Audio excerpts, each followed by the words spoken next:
of racism, denying American citizens of the right to vote, creating disparities in income, housing, education, unjust criminal codes.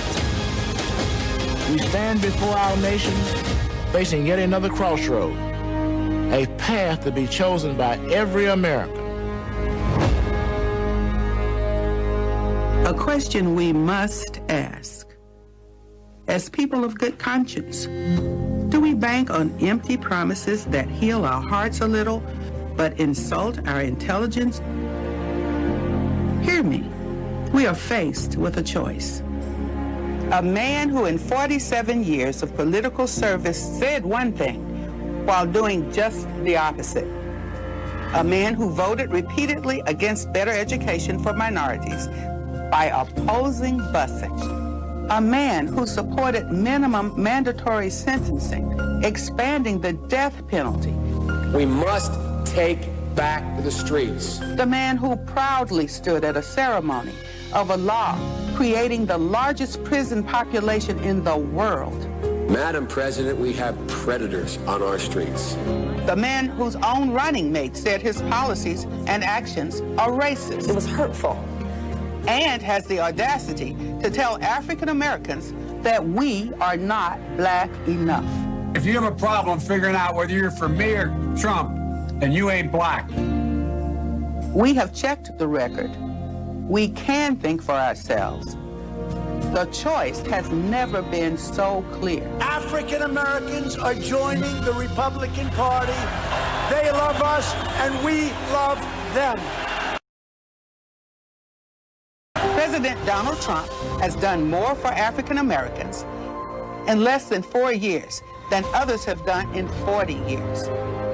It was President Trump, not his opponent, who eased sentences for nonviolent crimes, as well as reevaluating and overturning mandatory minimum sentences. It was President Trump, not his opponent, who signed an executive order to combat racial injustice and police brutality when the Democrats obstructed a vote on the bill.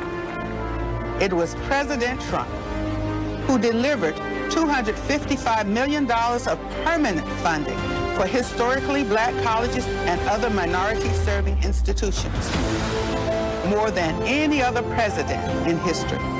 We're fighting for school choice because all children have to have access to quality education, which really is civil rights. It was President Trump who championed the most inclusive American economy ever and highest employment of the black community in history. 4 years, not 47 years, of record and results, not empty promises that sound great, but deliver nothing.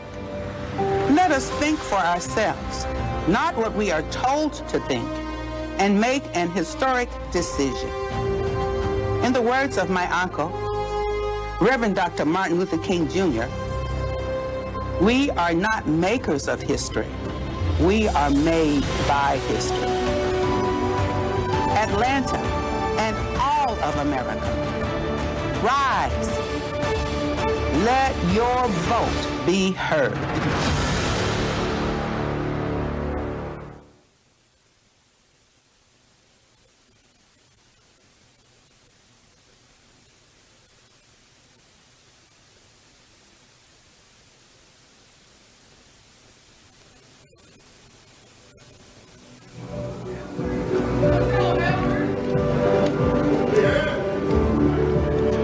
I pledge allegiance to the flag of the United States of America and to the republic for which it stands, one nation, under God, indivisible, with liberty and justice for all.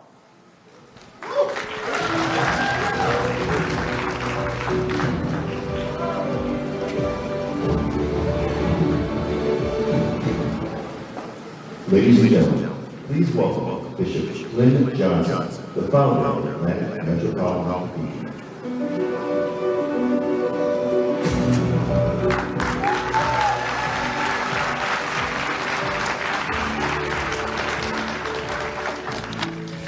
Let's do the one thing we know how to do, pray.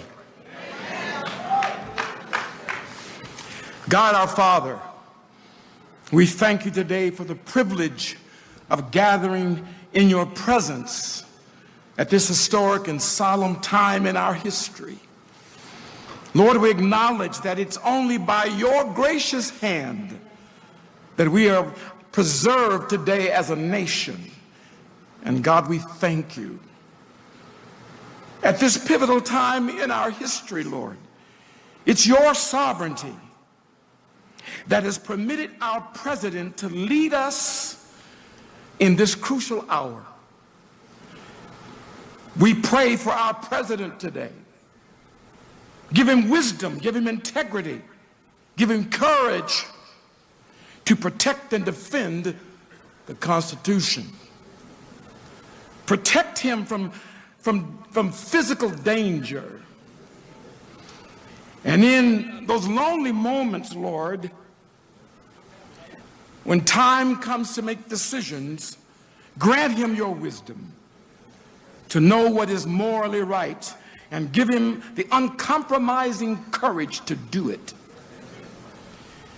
You have entrusted, Lord, the leadership of this nation to bring our country together so that we may rise above the forces that seek to tear us apart. Lord, uncover those forces and expose them for who they are. Give our leaders the wisdom, the integrity, and the courage to help us remain the greatest nation in the world. We pray for this gathering today. May the voices that are heard speak truth, and let those who hear the truth be set free to exercise their rights to vote according to that truth. Use them to bring reconciliation between the races and healing to political wounds, that we may truly become one nation under God, indivisible, with liberty and justice for all. This I pray in the mighty name of Jesus. And somebody said amen.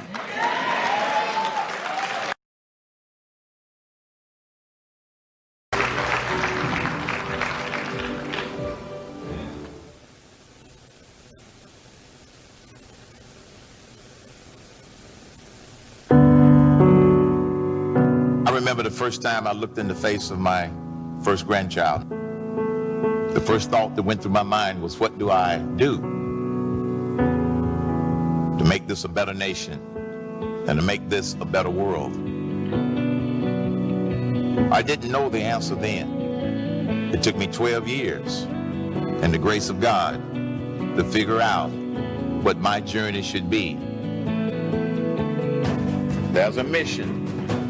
Just look inside and you will find just what you can do. Once I made a decision, I never looked back.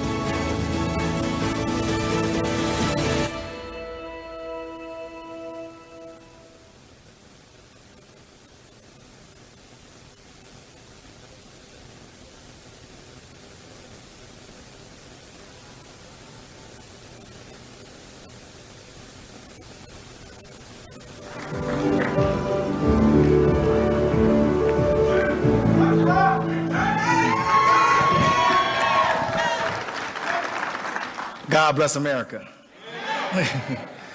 Today is a historic moment for us as Black Americans, as Black Republicans. For the first time ever, we have a Republican Party that takes us serious and puts together a plan to change our communities.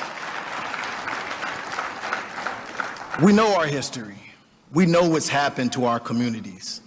You know, just last night, I was listening to a speech that touches me every time by one of my mentors and people I look up to that I never got a chance to meet, the Honorable Martin Luther King, Jr.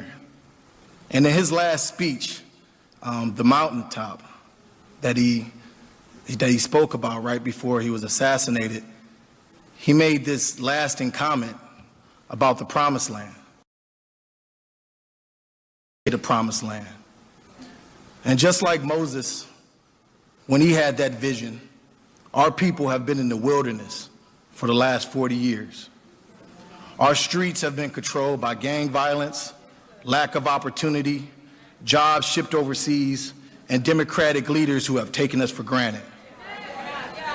All that changed in 2016 when we elected Donald J. Trump.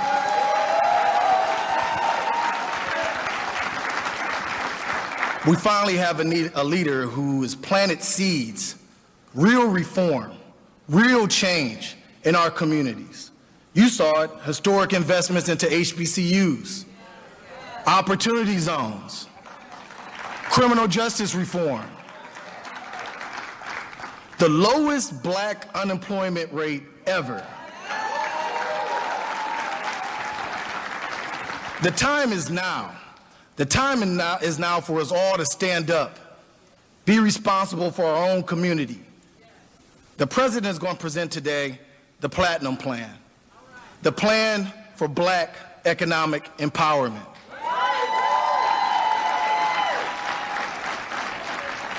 This is the plan we've always wanted. This is the plan we need, and we're going to get there together. I think under President Trump, we see someone finally who keeps his promises. And with those promises in the Platinum Plan, our people will get to the promised land. Thank you. God bless America, and God bless President Trump.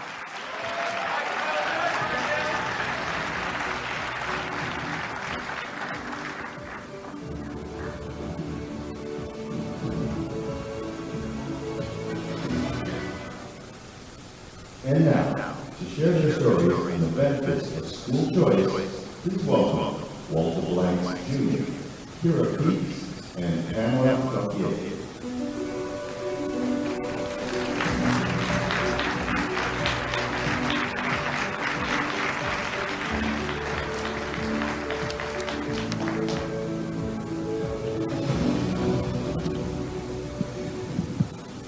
Good afternoon, everyone.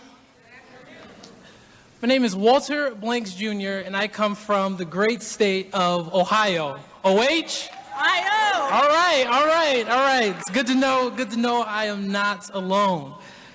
Now, I believe that education is the great equalizer in our country. More specifically, school choice is the great equalizer. It gives low-income children an opportunity to have a future for themselves, to strive for something greater than they could ever imagine. A higher quality of life, which is something that none of us should have to beg for. I've seen it firsthand in my own life. Growing up, I was surrounded by poverty, crime, and low expectations. But school choice was so much more than a policy. It was my lifeline. It was my lifeline out of my community. Because of school choice, I was able to escape the dangers that trapped many children in my neighborhood. I graduated high school and college, which was completely unexpected for me from birth. Because of my school choice journey, I've also had the pleasure of sitting next to President Trump at the White House, where I was able to share my own experiences. And during that time, I looked at him right in the eye and said, I'm coming for the White House.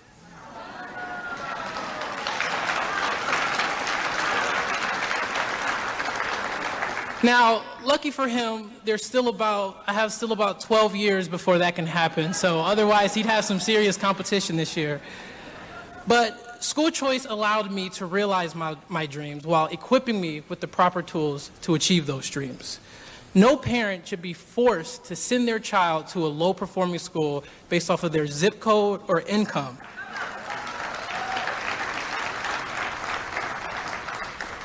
President Trump and his administration has championed school choice by working to make it more accessible to families and students across the country. Students just like me, who wanted something more than flipping burgers or turning to the streets. Simply a better life. Without God, my parents, and school choice, I don't even know if I'd be here today. So on behalf of students, myself, and families across the country, thank you, President Trump, for your continued support. Thank you.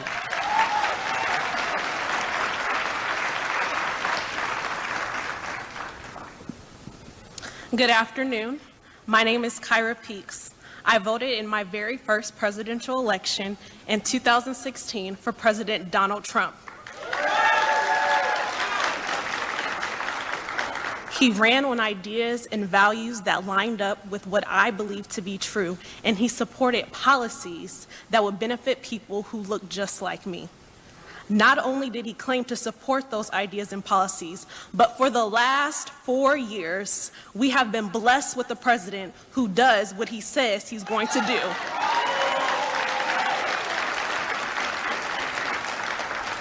One of the many beneficial policies for Black Americans supported by our president is that of school choice. President Trump and his administration have been supporters of school choice from the very beginning. Our president and his appointed Secretary of Education have made it their goal to work with parents to ensure their children are getting a top-tier education. They have fought to place the power in the hands of parents. President Trump knows that regardless of what a child looks like or what neighborhood they come from, they still deserve a quality education from a quality school. Our president is committed to supporting parents across America who want the absolute best for their children. He's committed to supporting parents who are tired of sending their children to failing schools. And he's committed to standing with the boys and girls who are forced into these systems year by year. My mother and father were blessed with the opportunity to send my 4 siblings and I to the school of our choice. How selfish would it be for me to support someone who believes in taking that right from youth across America who look just like me? America's youth deserve 4 more years. God bless you and God bless America.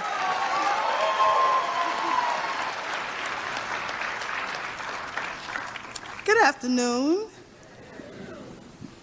My name is Pamela Gaucher.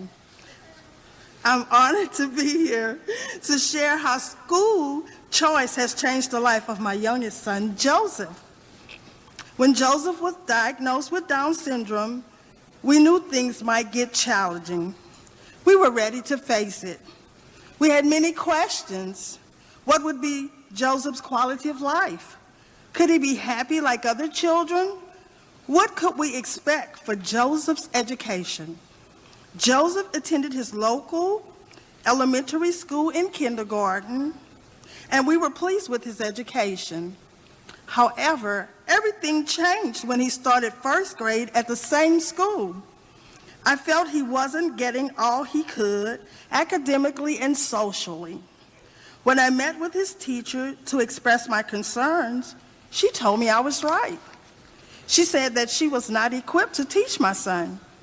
I could not believe what I was hearing. My son means the world to me and my husband, and we knew we had to change his learning environment. One day, my husband saw an advertisement in a parenting magazine for Greater Baton Rouge Hope Academy. He shared the article with me. We thought, could this be the place for Joseph?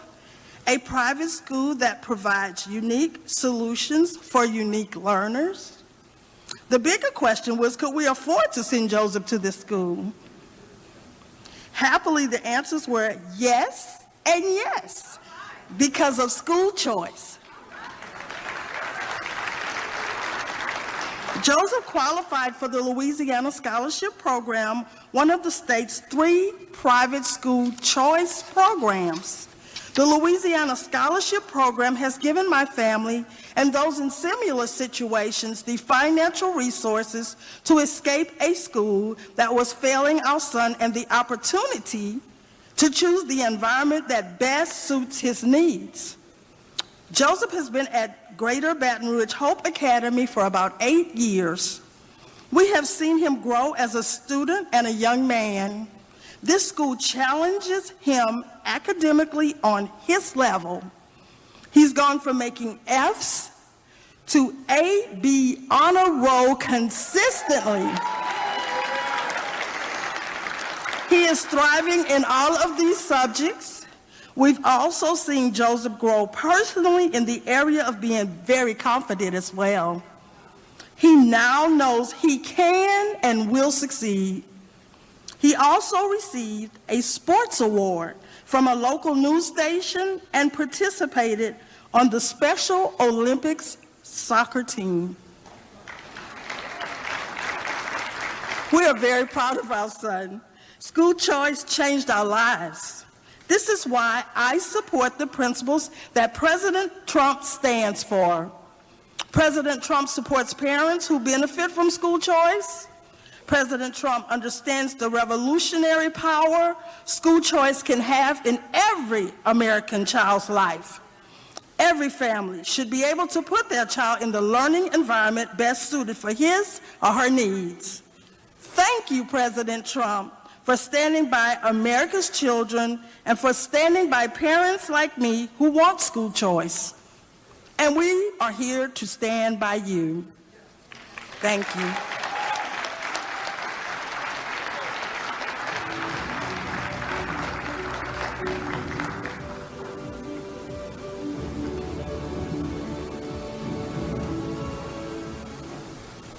Ladies and gentlemen, here to discuss criminal justice reform, please welcome Keisha Brown.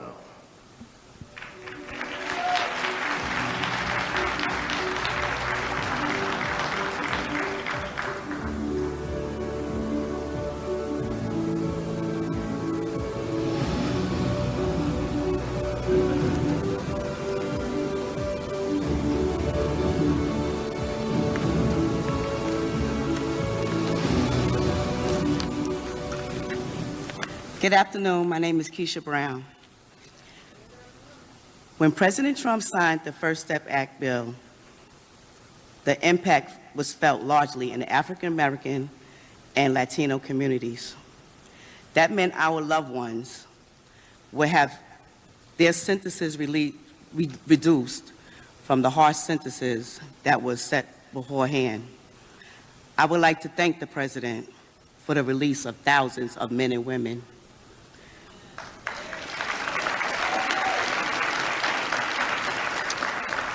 By signing this bill, it reduced the recidivism rate and enriched our communities. I am speaking firsthand as a product of this.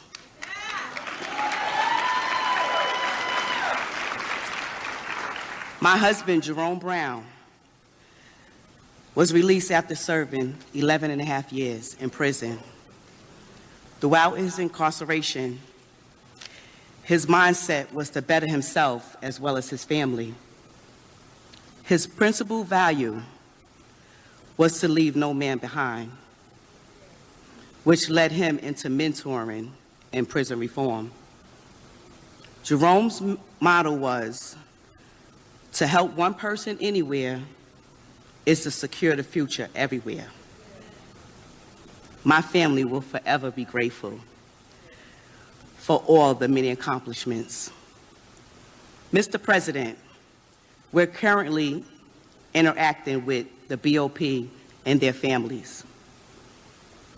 They would like to thank you for being the only president that has given them hope. Their lives and future relies on a president that cares. Most importantly, understanding that a rehabilitated person deserves a second chance in society. We're greatly appreciated. Thank you, Mr. President Donald J. Trump. Thank you.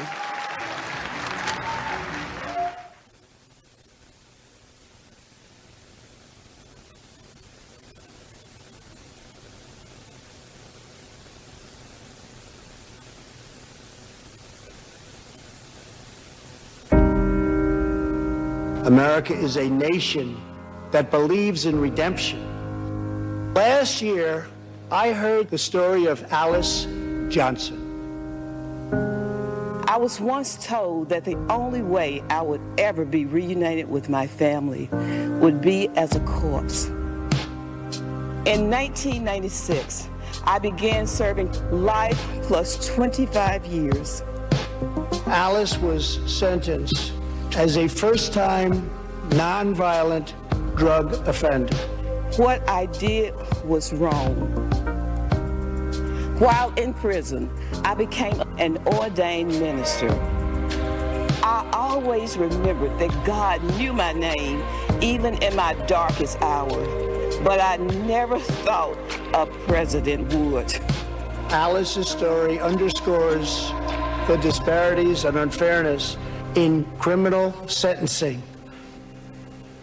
He saw me as a person, and he acted. 6 months after President Trump granted me a second chance, he signed the First Step Act into law. This legislation reformed sentencing laws that have wrongly and disproportionately harmed the African American community.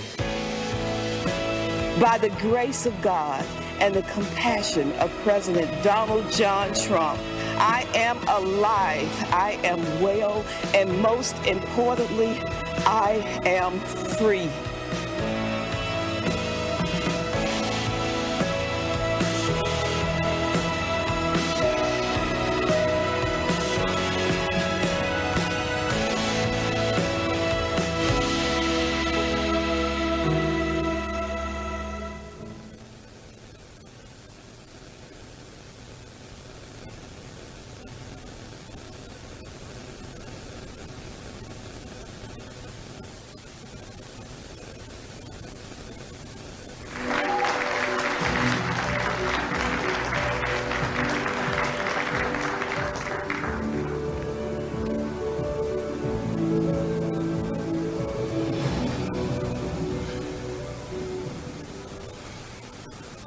Good afternoon, everyone.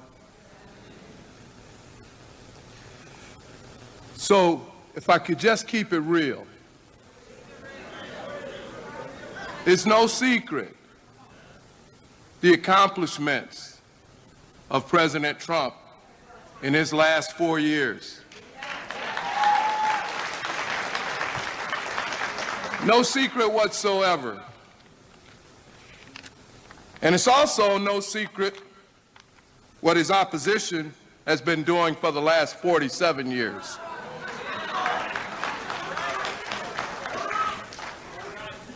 Taking everybody's money and giving them a kiss for it.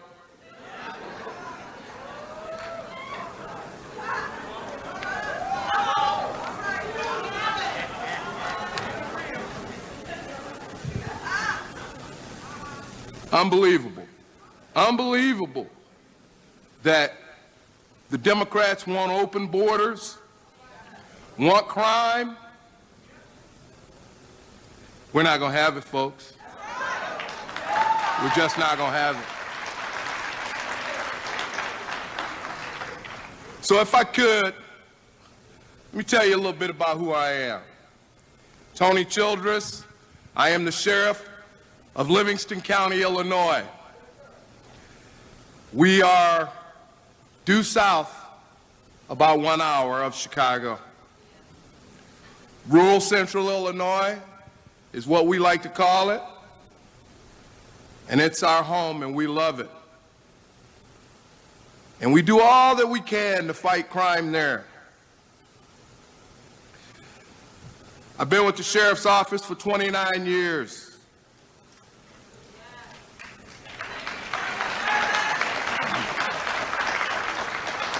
I've been sheriff the last 6. I've been to the White House 5 times since President Trump has been president.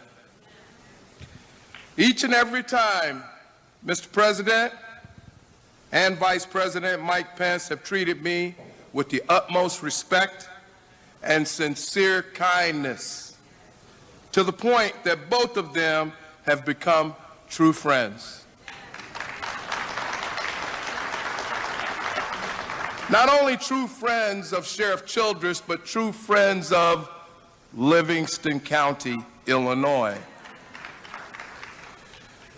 I sat on the round table for law enforcement reform with the President, the Vice President, U.S. Attorney General William Barr, and Kentucky Attorney General Daniel Cameron.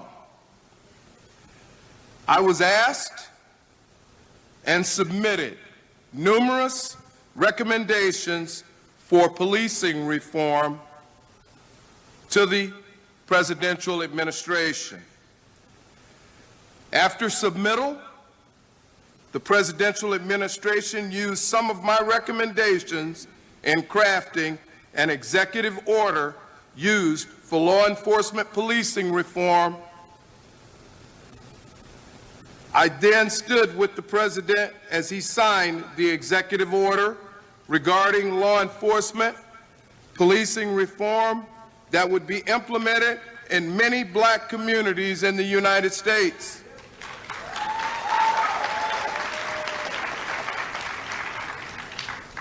I have found President Trump to be a very most down-to-earth person. Also a person who does what he says and says what he does. This president has kept every promise that he made during the campaign in 2015 and 16. No other modern-day presidential candidate has kept every promise that they made. He has worked hard to break every economic record since he was elected. Unemployment in the black community during President Trump's term has been lower than it has ever been in history. He works tirelessly to support the black community, black universities, law enforcement, like no other modern-day president ever has.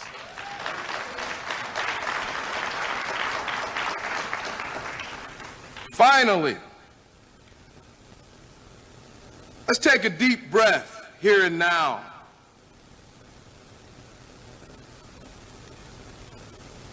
And say, do not be hoodwinked, bamboozled, or fooled into believing the lies and the untruths of the opposition.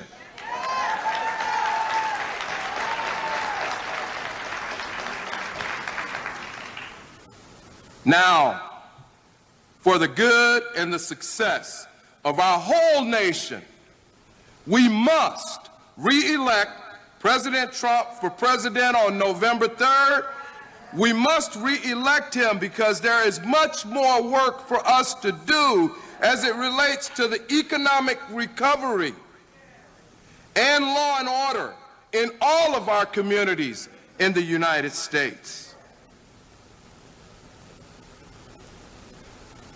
I ask you to please take a hard look at what this president has done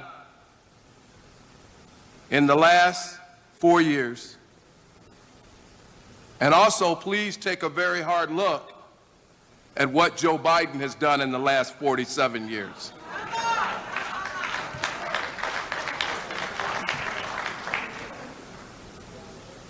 May God bless you. May God bless this president and his administration. And may God bless the United States of America. Thank you very much.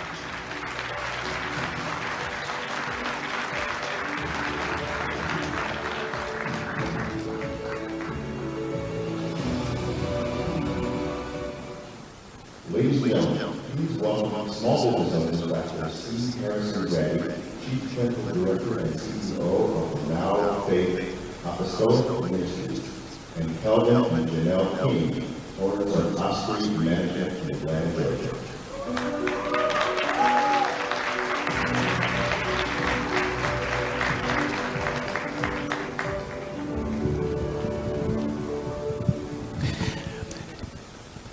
Can Georgia make some noise?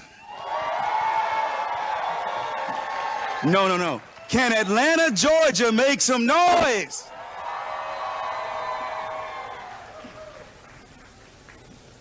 I'm Dr. C. Harrison Brady, CEO of Education System Management. As a doctor of behavioral health, I treat children and adults who are battling substance abuse and mental health disparities. As an African American entrepreneur, I didn't have access to financial capital when I established my organization. I was faced with many hardships in my early years of establishing a behavioral health practice, along with several other businesses which support the school that I found in Southeast Atlanta, specializing in children with special needs, Brady Prep. 6 months ago, our nation was hit with a catatonic disruption, COVID-19, the invisible enemy. Unfortunately, President Trump was handed over an antiquated infrastructure to combat this coronavirus. As such, he and his administration were forced to act immediately towards defeating this deadly virus, while also protecting as many as our fellow Americans as possible. While we suffered for a few days, our president made a promise to us. And that promise was to provide emergency relief, and that he would provide it swiftly to small businesses, in particular, African American and minority-owned businesses. I'm coming with you with facts. After hearing about the disaster relief from President Trump's Division of Strategic Partnership and African American Outreach, I must say I was the first to think, this is not for me. This is not for our people. Like many of you, while contemplating the number of employees I would be faced to furlough or lay off, shutting down the clinics, closing the schools, my trust in God became stronger as my cry became a desperate call. However, I figured, what do I have to lose? So I applied. Somebody say swiftly. Within 7 days, our account was funded to cover our entire payroll for 2.5 months, not a single employee laid off. I was amongst the hundreds of thousands of minority-owned businesses across this nation, along with many other small businesses, who desperately needed help with this same cry. President Donald J. Trump heard our cry. I'm giving you facts. He made it happen. Many minorities all across the state needed help. We needed additional unemployment. Our president made it happen. I know President Donald J. Trump economic record. And if he did it before, he can do it again. Help me with my speech, please. This is our time, people. My brothers and my sisters, ladies and gentlemen, this is our time for greatness and economic empowerment. President Donald J. Trump, take us back to the top. This is our time. God bless Atlanta, Georgia, and God bless our president, and God bless the United States of America.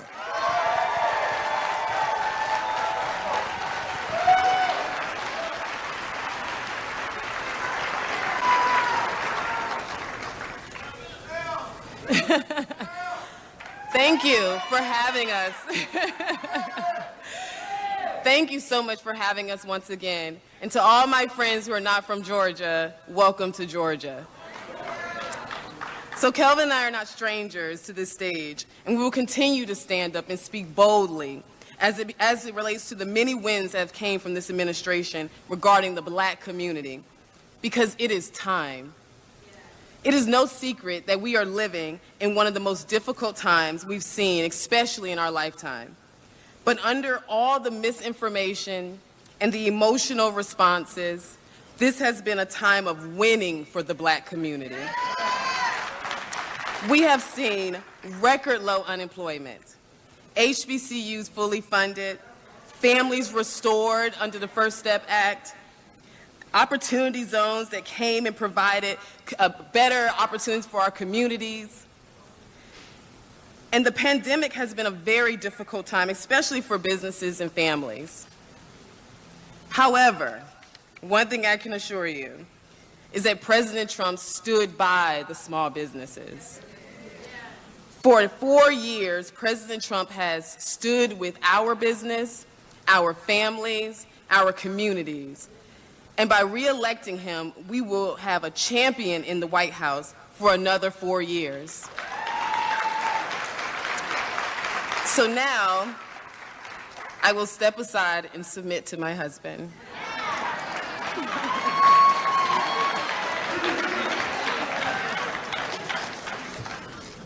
Well, I'll say welcome to Atlanta, because I'm from the A. Thank y'all.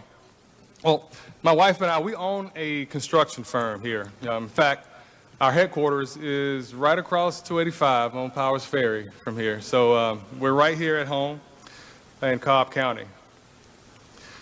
We have a number of ongoing projects across the state of Georgia, and I think we are prime examples of the backbone of America. Small business is the backbone of America. And there's a lot of Black folks that have small business.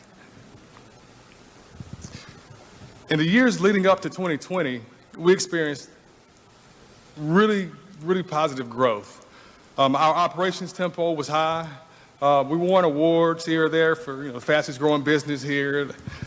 And then 2020 hit. And it changed things because, like I said, we started from a company of one. It was just me.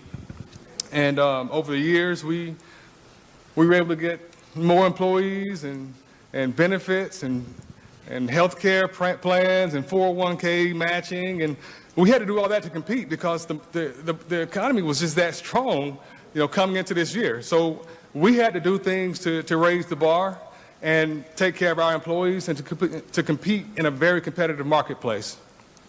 These are all good things. The marketplace was competitive because our president, Donald J. Trump, he broke a lot of barriers, particularly with the bureaucracy, with permitting, with regulations. I can get into the details of construction. Y'all don't want to hear that, but there's a lot of paperwork in construction that Donald Trump helped clear up and clean up. And he passed the Tax Cuts and Jobs Act. I think y'all remember that. I know some people were saying that the average worker didn't benefit from it. Well, that's a lie. I can tell you right now because my employees, our employees, each one of them saw increases in their take-home pay. So it benefited. I know that for a fact. So don't believe the lies that's out there. We know that this year has come with a myriad of challenges. In fact, like it's late March, early April, I was a little nervous too. I mean, I don't get scared much, but I got a little scared for about 2 days, right? For about 2 days. It don't last long. But by the grace of God and some very encouraging words from my wife, we decided to tackle this challenge head on, this pandemic head on. Because even though our governor did not shut down construction, the entire economy slowed down. So collaterally, it affected construction.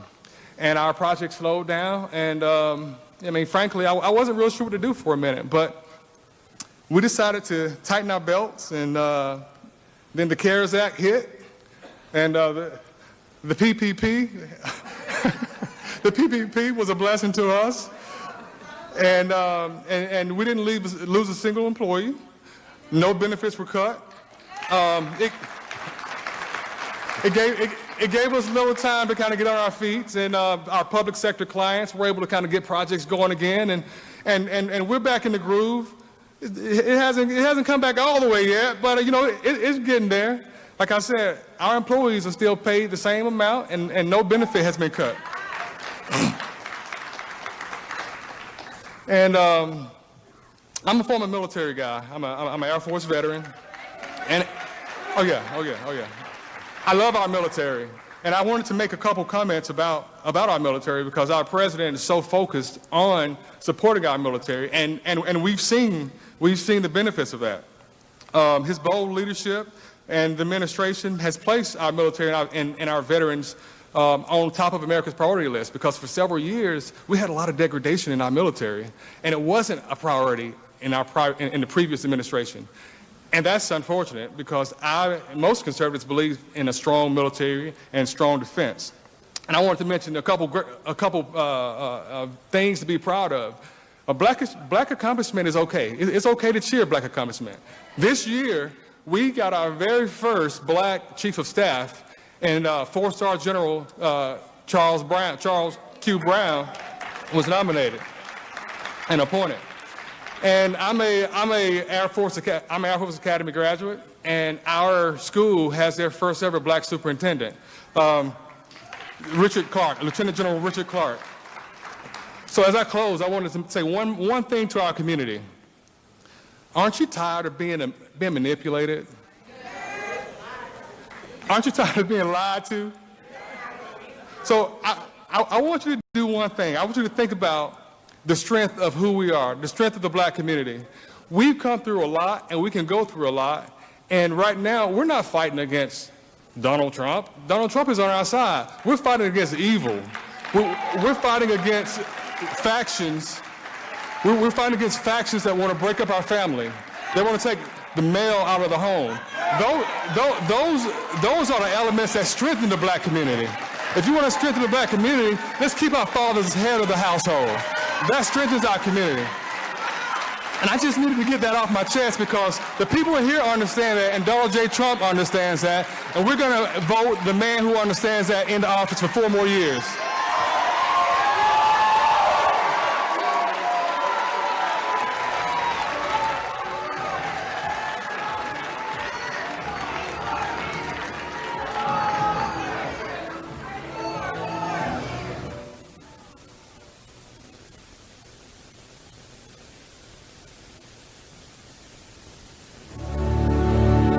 President Donald Trump, everything he stands for, I believe in, I stand with him, I fight with him, I ride with him. How do you feel about President Trump? I'm very honored and grateful that he was, signed the First Step Act. So I have nothing but respect and thankfulness for that. I can do everything. I want to thank President Donald John Trump.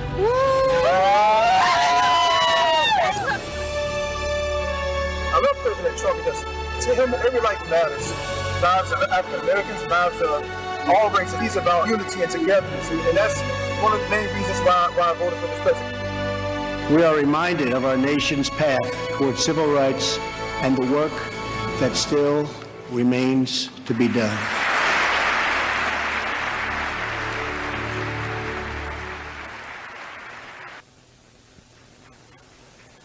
Ladies and gentlemen, please welcome a distinguished group of our congressional candidates. Angela Stanton King from Georgia. Burgess Owens from Utah. Kim Klacik from Maryland. Rhonda Kennedy from California. Joe Collins from California. Charlotte Bergman from Tennessee. Laverne Spicer from Florida. And Casper Stockham from Colorado.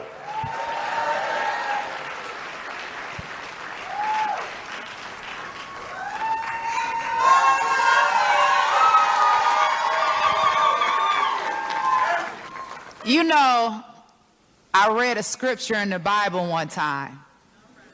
That scripture said, the first shall be last, and the last shall be first.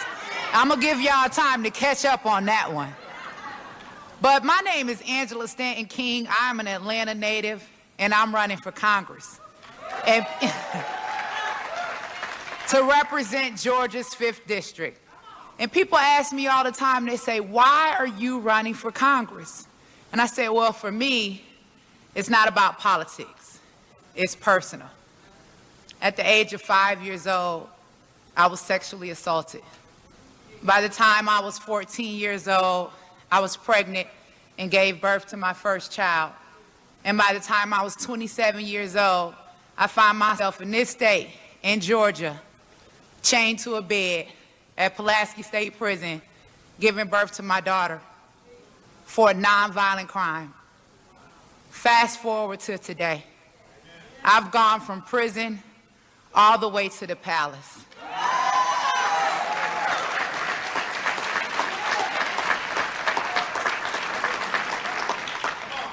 Not only did I overcome this system, not only did I survive this system, but I turned around and I came back and I fought this system to get the First Step Act passed, which was signed by President Donald J. Trump, December 18, 2018. If that wasn't enough for you, the 11,000 people that we have brought home thus far, our president, my president, also made it illegal because of my story to chain women to the bed during childbirth while incarcerated. On February 18th of this year, the day before my birthday, President Donald J. Trump gave me a full, unconditional pardon.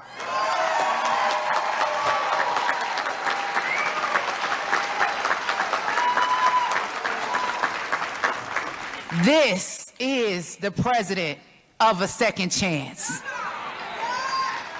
This is the president of opportunity. And that same chance and opportunity that he gave to me, Atlanta, Georgia, I'm bringing it to you. With this president in the White House for another 4 years, and with me sitting in John Lewis's seat, guess what I'm bringing with me? Not only are we bringing criminal justice reform, because please believe I am the epitome of criminal justice reform. We will also be bringing school choice. And because of my own story, I will personally be fighting to protect our children, to protect our unborn, for school choice, for economic opportunity, and last but not least, to protect our religious freedom.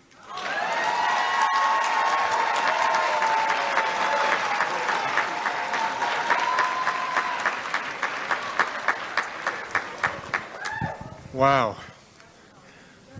That was powerful. What an honor to stand before so many of my warrior friends. I'm kind of getting a chance to know for the first time really meeting.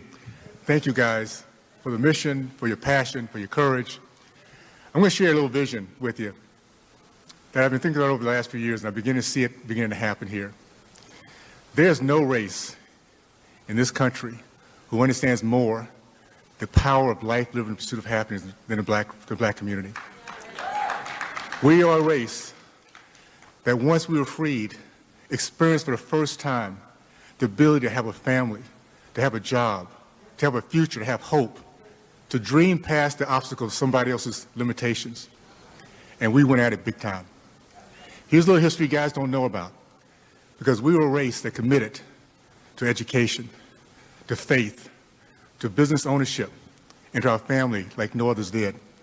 We were a race in the 40s, 50s, and 60s led our country in the growth of the middle class. Men matriculated from college. Men committed to marriage over 70%. And percentage of entrepreneurs over 40%, which allowed 50 to 60% of black Americans in the 60s when I was raised to live the American dream.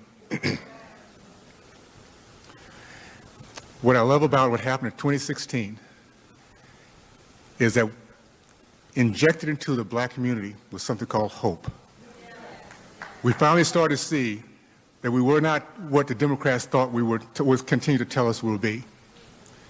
We're people that are pioneers from the very beginning, people of vision from the very beginning, and all we needed was hope. And my vision very simply is this, because God has a perfect plan. There's a reason why we have such great, great ancestors that fought so hard to give us the opportunities we have today. And because they have, we will be the race that pulls our community back from the abyss of socialism. And our race will be the one that pulls our country back from the abyss of socialism. Democrats have been addicted to us for decades. It's time for us to have them break the habit.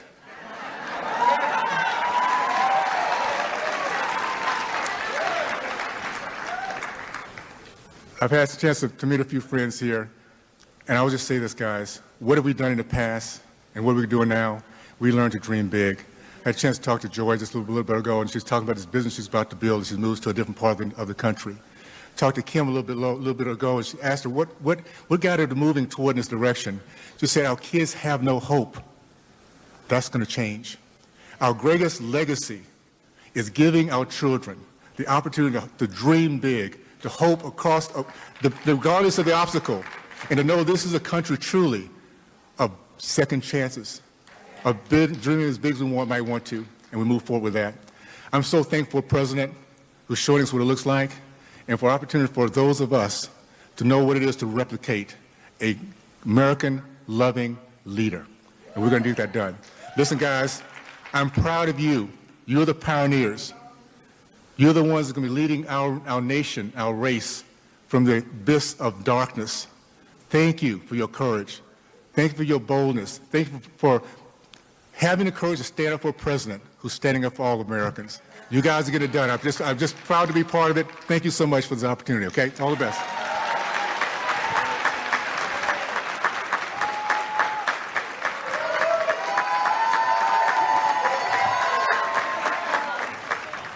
Hello, my name is Kim Klasick. I speak soft, but I carry a big stick. When I decided to run for office, I was asked, what makes you qualified? And then I turned around and I asked that reporter, what makes me unqualified? I get talked about a lot. I read the comments on social media. I get it. I dropped out of college. But you know what? I work hard. I had no idea walking down the streets in Baltimore would be a viral campaign ad. I had no idea that just caring about the black community would make me a target by the black community on the left. But it's okay, because I know with President Trump, I can bring so much to Baltimore City. He talks about opportunity zones. We need that. He talks about school choice. We need that too. We have 13 schools out of 39 where kids graduate not proficient in math. For the past 8 years, I've been working with my nonprofit, Workforce Development. We've helped over 200 women become gainfully employed. 30% went on to be financially independent. The only way you lift anyone out of poverty is with employment. And I understand that, and I know everybody else does too. But we have to make sure other people understand that, and I hope that people will vote based on their best interest this time around. As we saw during the coronavirus lockdown, we had to rely on other countries for PPE. We're supposed to be the best country in the world. All of our manufacturing jobs went overseas thanks to NAFTA and Bill Clinton. But I know President Trump will work to bring that biotech industry right back to America. After I'm elected, that's right.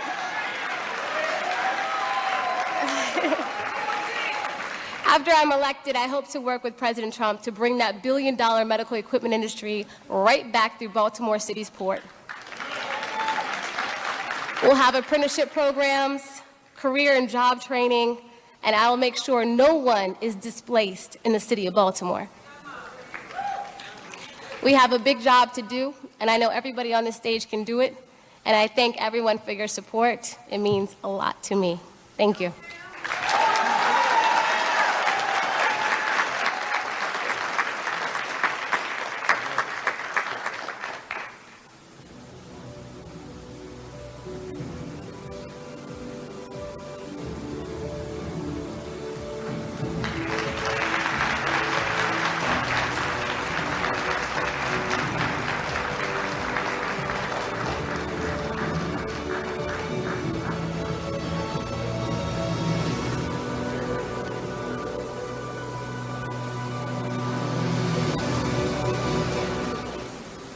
Ladies and gentlemen, please welcome to the stage Dr. Ben Carson.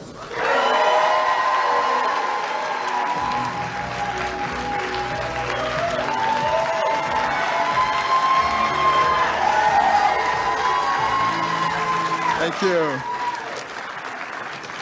Thank you very much for that very warm welcome. You know, the very first time I met Donald Trump was at Mar-a-Lago in 2013. Neither one of us was in politics at that time. And he was so nice. He was so gracious. He was looking after me and my family, making sure that we were getting everything we needed. And Rod Stewart walked in and they said, "Mr. Trump, Rod Stewart's here." He said, "I don't care, Ben Carson's here." But,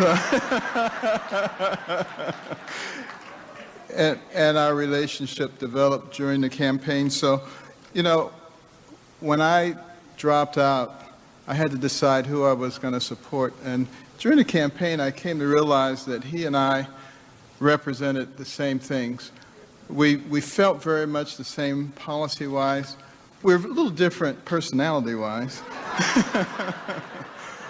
But I wanted to talk to him and see how he felt about the issue that was really the only thing that would have encouraged me to go into government, and that was, what are we going to do about the poor and the disadvantaged people in our society?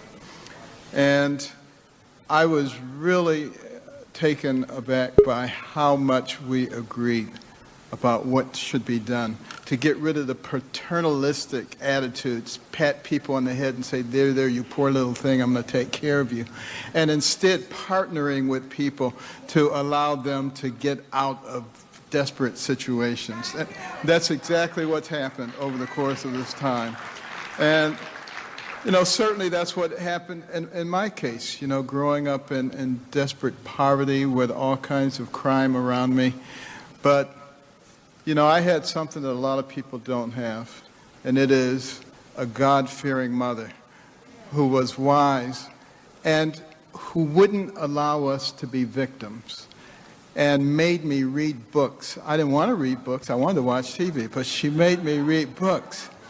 And as I read about doctors and scientists and historians and entrepreneurs, I began to realize that the person who has the most to do with what happens to you in life is you. It's not somebody else. And, you know, somebody else cannot stop you. And there was plenty of prejudice in those days. You know, they talk about racism now. Racism now, that is a joke. You know, compared to what I grew up with, that is a joke. And guess what? Everything won't be racism after the election. That's kind of interesting, isn't it? But, you know, I realized that I could do anything I wanted in this country. It was up to me. I just had to study. I had to work hard. I had to have goals. I didn't expect anybody to give me anything.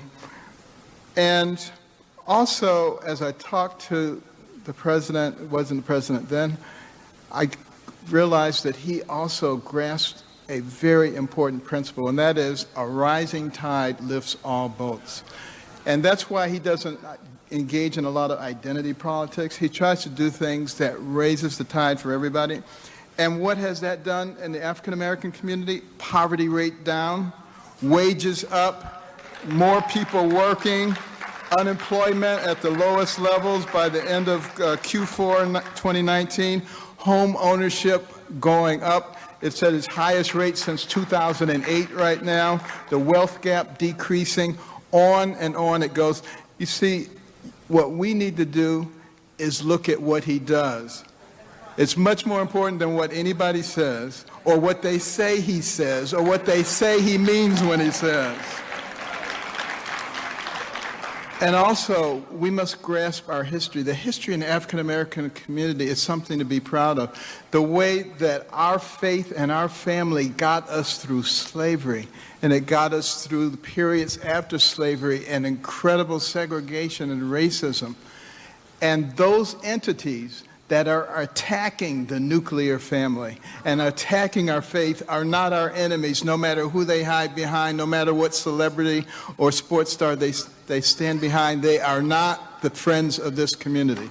And we need to make sure that we know that. And we're at when it comes to people trying to destroy history, something that we all need to understand. Your history is what gives you your identity. Your identity is what gives you your beliefs. And if you allow that to be destroyed, you become easy prey for anybody who comes along. And that's exactly what's happening right now. So, and be wary of those people who accuse you and accuse us of exactly what they're doing. That's how you can tell what they're doing. Whatever they accuse you of, that's what they're doing. And you know, this election is not about Democrats and Republicans. This is about people who believe in our system and people who want to fundamentally change us into something else. Killing, destroying, intimidating people, those are not godly principles. And we should never invite people into our community, no matter what has happened, who throw bombs and loot and destroy people's livelihood. And we see people welcoming them. Those people ought to be shunned. Kick them out of your neighborhood. Don't let them destroy everything and then go back to their lives of luxury. What a bunch of crap, you know? And instead, we need to be concentrating on educating people and on building our communities. And that's what President Trump is doing, building our communities. All you have to do is look. All you have to do is open your eyes and see what is happening. The best things that have happened in a very long time in this country. Actions speak louder than words. And partnering with somebody who also believes in God and believes in godly principles. He believes in the principles of loving your neighbor, of caring about the poor, of living values and principles. God bless this country and God bless our president. Thank you.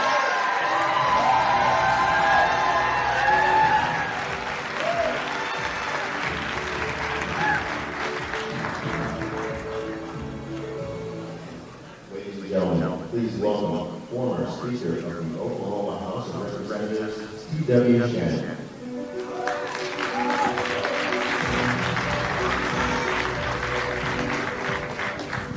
Good afternoon. It's a pleasure to be here with so many Georgians and people who are free-minded and know that liberty still reigns in this country today.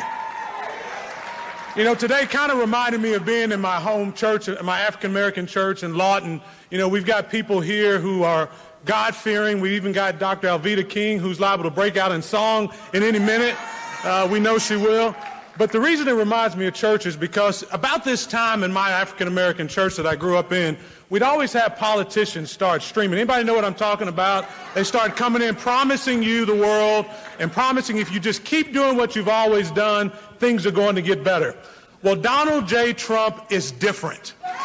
He is making a difference in the lives of African Americans each and every day, and he's doing it with policies that encourage growth, wealth, and investment, because that's what this country needs and that's what our community needs. You know, when I think about the opportunities that exist for the people of America, it is important to me that we remember that they were founded on godly principles. And I appreciate the fact that this is the most significant election in our history.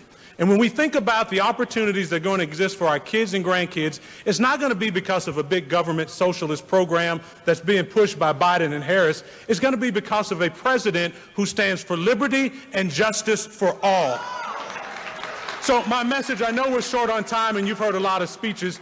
Every one of you today, if you're African American and you are a Republican, You know what it means to be injured. You know what it means to stand up for what you believe. You know what it means to have an aunt or a special cousin who thinks less of you because of who you're voting for. But I want to tell you, don't give up. Because each one of you stands in the shoes of Harriet Tubman today. And Miss Tubman said it best. She said that I could have freed 1,000 more if they only knew they were slaves. And today,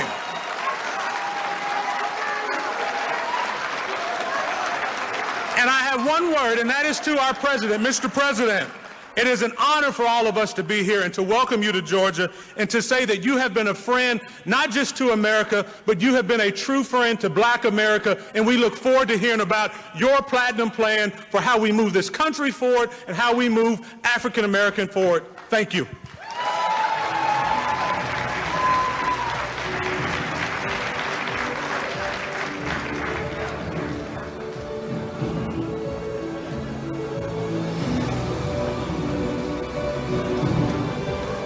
Please welcome to the stage the Father's House Senior Pastor Garland R. Hart, Esquire, the Embassy Lead Pastor Apostle D.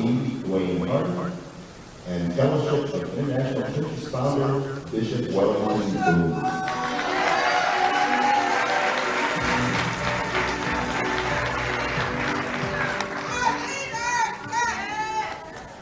Hello, it's all a pleasure to be with you, and this is a great time, I believe, that in America, because I believe this is time for revival to come. I absolutely do. So as a senior pastor, as a bishop, and as an attorney, I have certain core values that I personally have as it relates to this time that we're in. And I realize that I have to make my decisions based on those values. One of those values is very, very important, being a member, literally, of the city here for born and raised. I recognize that I have to look at the life of those that are unborn, those in the womb. How are we going to protect those in the womb? And I realize even with Black babies in the womb, they've been unprotected. And as a result of that, they've been a direct result of genocide, of eugenics as a result. And so if I have to determine who is going to protect babies in the womb, I have to support and I have to endorse President Donald J. Trump. Also, as an advocate of religious liberty, I care about religious liberty and religious freedom. And I believe that the next civil rights movement actually is going to be a fight for religious freedom. I believe that the only way that we're going to be able to stand, we have to be religious freedom fighters ourselves. But if I want to protect our First Amendment rights and religious freedom, I have to support and endorse President Donald J. Trump. I also served as the president of Prison Fellowship under Chuck Colson. I also was the chairman of Georgia State Board of Pardons and Paroles. I was a commissioner for juvenile justice. I care about criminal justice and prison reform. I've seen the eyes of those that are in prison that are there many times too long, and they're not there for rehabilitation. So if I want to see more executive and bipartisan legislative laws, such as the First Step Act, I have to support and endorse Donald J. Trump as President of the United States. I personally attended Howard University undergraduate school and law school. I love the existence of historically Black colleges and universities. And I want more opportunities for young people to be able to be world changers. So in order to have billions of dollars that can come and help those HBCUs, I have to support and endorse the re-election of Donald J. Trump. And lastly, if I want to continue to see a drop in unemployment and a rate of Black Americans and to see economic empowerment of the Black community, I have to support and endorse President Donald J. Trump as President of the United States. Lastly, if I want to see true change in our nation, hope for our nation, revival in our nation, among Black and whites together, I have to support and endorse Donald J. Trump.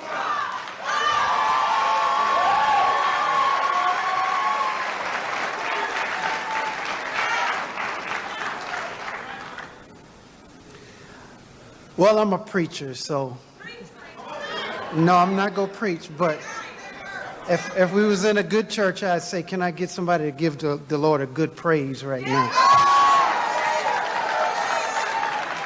And one of the things about that moment is we can do that here without being criticized, without being looked at wrong. We can say, let's give God some praise.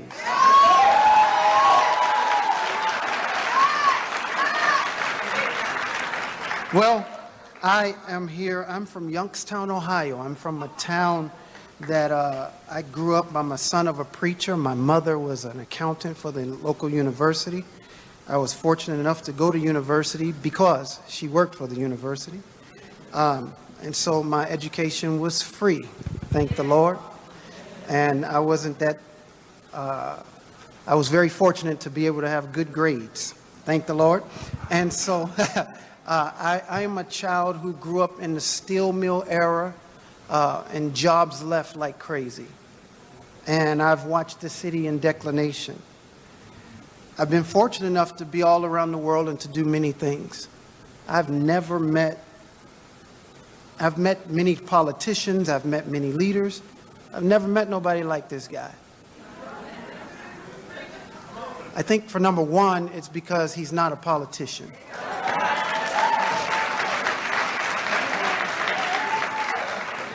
What I've learned over the past 3 to 4 years is bureaucracy isn't as strong as we thought it was. You can get things done in a short period of time. You can make a difference. You can keep your word. And he gets attacked quite a bit, and I get it, I understand. Following behind the things he's followed behind and just done, he says what he feels. We mistake that for racism, but I met him, Bruce, we were together, and I said, let me test this racism. I know I'm black. No, and I say that for a reason. I understand being pulled over by police because my car is nice. I understand some of these woes. I am not a compromising black man. I will never compromise my blackness. I'm proud to be a black man. And I will fight for black people as long as I can. Here's the deal. When I met him, he touched me with strong, I'm Donald J. Trump. He wasn't timid. Then I stood by his daughter, Ivanka, and it was time to pray. And I say, let me test it again. We were holding hands. She reached out for my hand and she said, let's pray. She was pregnant, I'll never forget it. And she held my hand. I say, a racist man's child would never.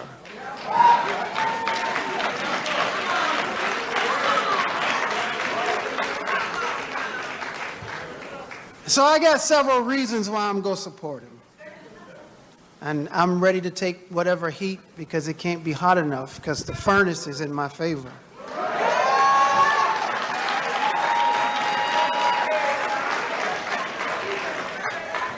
I believe in righteousness and justice. I don't believe for fighting for justice alone, there must be righteousness. And I don't believe in fighting for righteousness alone, there must be justice. I believe in the economic ability of this man to accomplish economics for all people, but black people as well. He's proven it. I believe that his record is proven, and if we compare it to 47 years of nothingness, I shouldn't say nothingness, I should say destruction. And if I have to prove a history, I have 3 years of a history that says you got opportunity zones. You have education opportunities. You have prison reform. I believe in police being reformed and not eliminated. I am somebody who believes this is our time, and we must take advantage of this moment. So why am I voting for him? Why am I endorsing him? Because I believe that he is going to keep his word. God bless you.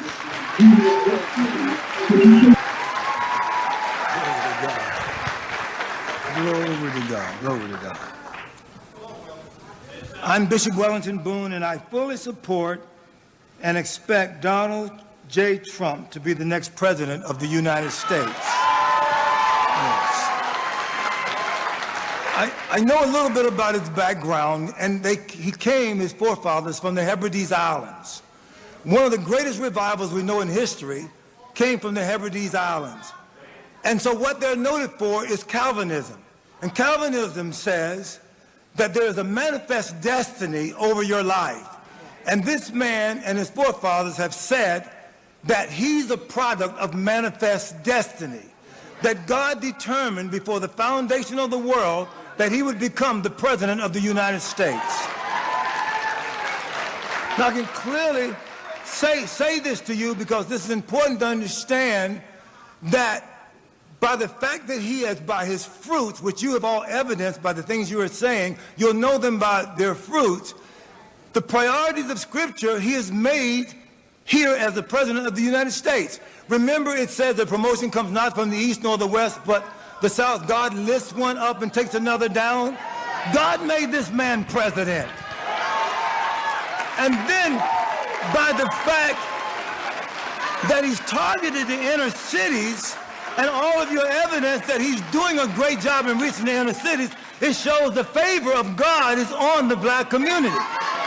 The Bible says not many wise are called, not many noble are called, but I've called the base things of the world to confound the wise. You are a prophetic sign that revival is coming to black America, and God is using this man to do it. So we're joining with him because a revival is coming. And let every man be a liar, but let the word of God be true. As we re-elect this man to be president, it is a visible manifestation that the revival is already here. Come on, let's re-elect. Continue to do a great job, Mr. President.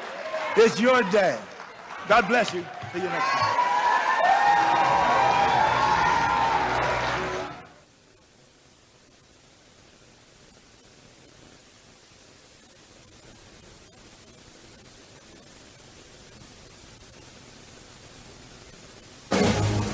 The good book says, a nation divided cannot stand.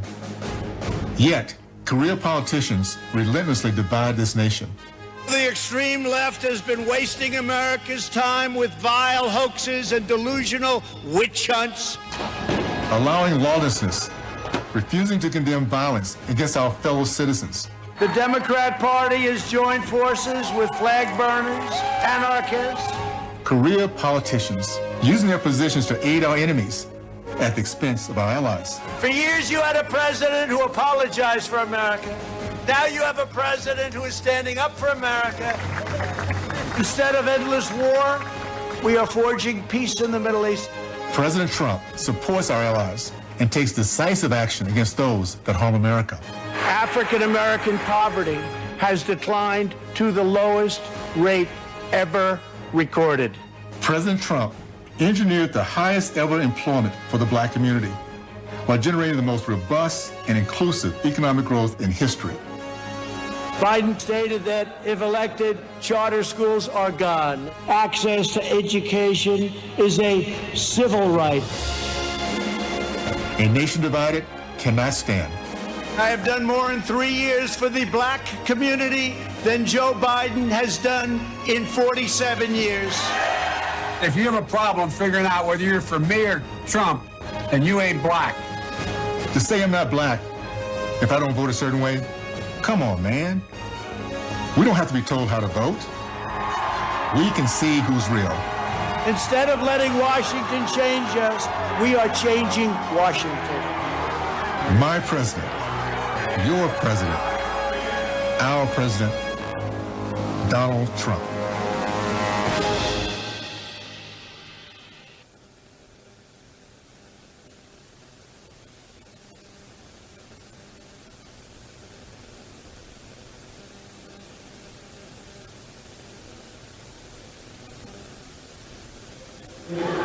Hey,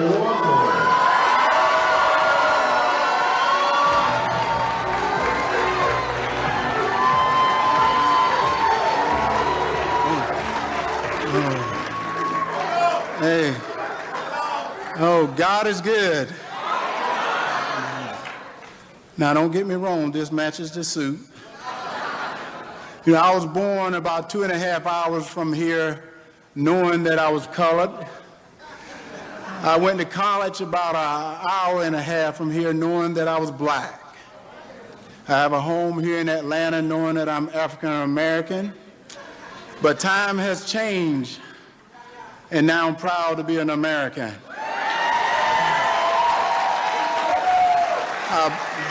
I played football in the 80s in New York City, and I met a young man that I thought was very brass, but I learned that he loved his family, he loved this country, and he loved people.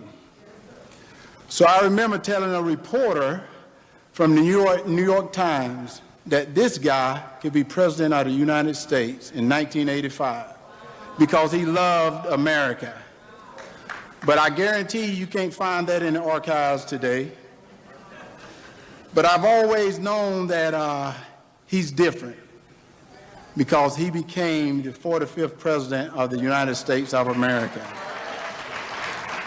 And I also get upset because he don't get the credit he deserves for all the things that he's done in the African American community, like the historical black colleges that helped to build great black leaders in the world today. And also the prison reform that benefit most of the African American. So I get upset about that. But you know, his administration and himself worked extremely hard to do many things for America, not just African Americans. And you know, I said once, when you give a man a job, you give him self-worth. And do you know this president, in 3.5 years, put 1 million African Americans to work. In 8 years, the Obama-Biden put 140,000 people to work. You know, I've always said I would stand shoulder to shoulder with this man because he keeps God in the house.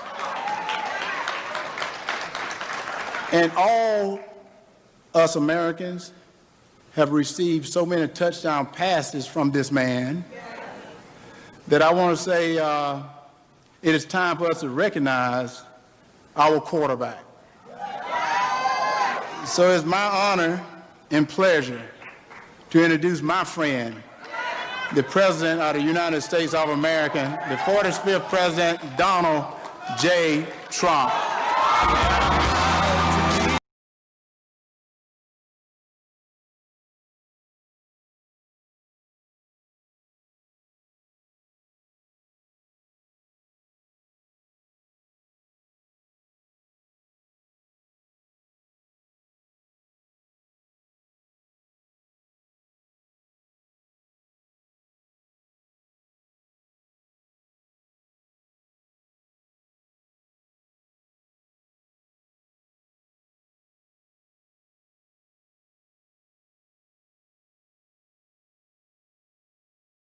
And thank you to Herschel. I don't know about Herschel.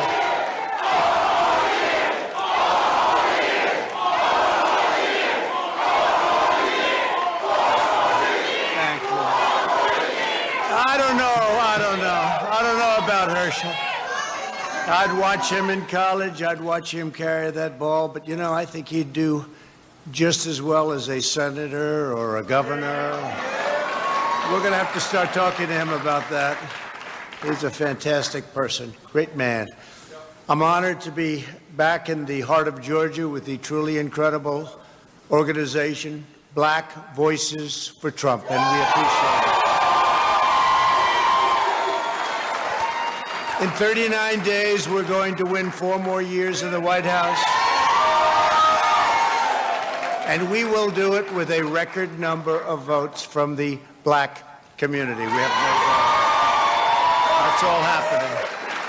That's all happening. We're getting a lot of, see the people back there, they're saying, what's going on over here? They're not happy about it, but that's okay. Our movement is welcoming millions of black Americans back to the Republican Party, the party of Frederick Douglass and Abraham Lincoln.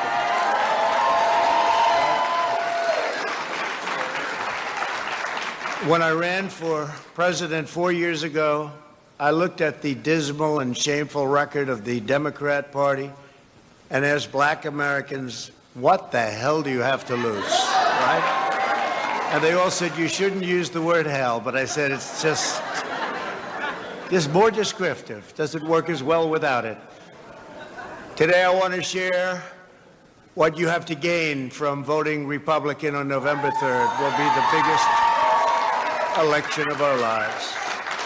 For decades, Democrat politicians like Joe Biden have taken black voters for granted. They made you big promises before every election, and then the moment they got to Washington, they abandoned you and they sold you out. The Democrat Party used you and they lied to you every single time. You know it better than anybody else knows it.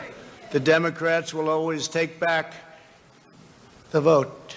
What they want to do is they'll take that vote back. They want to take the black voter for granted, and they have taken the black voter for granted.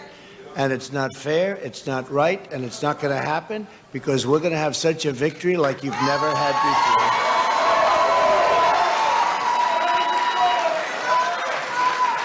In 2016, thank you.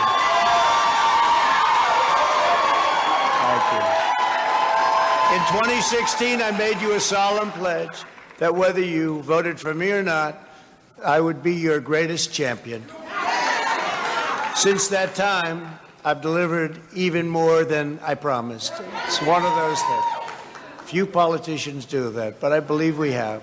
Before the China virus, we built the greatest economy for African Americans in the history of our country, and we are doing it again. In the first 3 years, we achieved the lowest black unemployment rate in history. The black youth unemployment rate reached an all-time low. We achieved the largest job gains for African Americans on record. Black Americans saw the largest increase in home ownership. The poverty rate for African Americans reached the lowest level ever recorded. And last year, 811,000 African Americans were lifted out of poverty, the most in over 51 years. In my first 3 years, we lifted 6.6 million people out of poverty, the largest poverty reduction of any president in the history of our country. I did more for the black community in 47 months. I saw they used that line, so I don't want to ruin it by saying it a second time. It was in the video, but I will say it again. Than Joe Biden did in 47 years. And I'm here today to announce a brand new plan to deliver more opportunity, more security, more fairness, and more prosperity to black communities.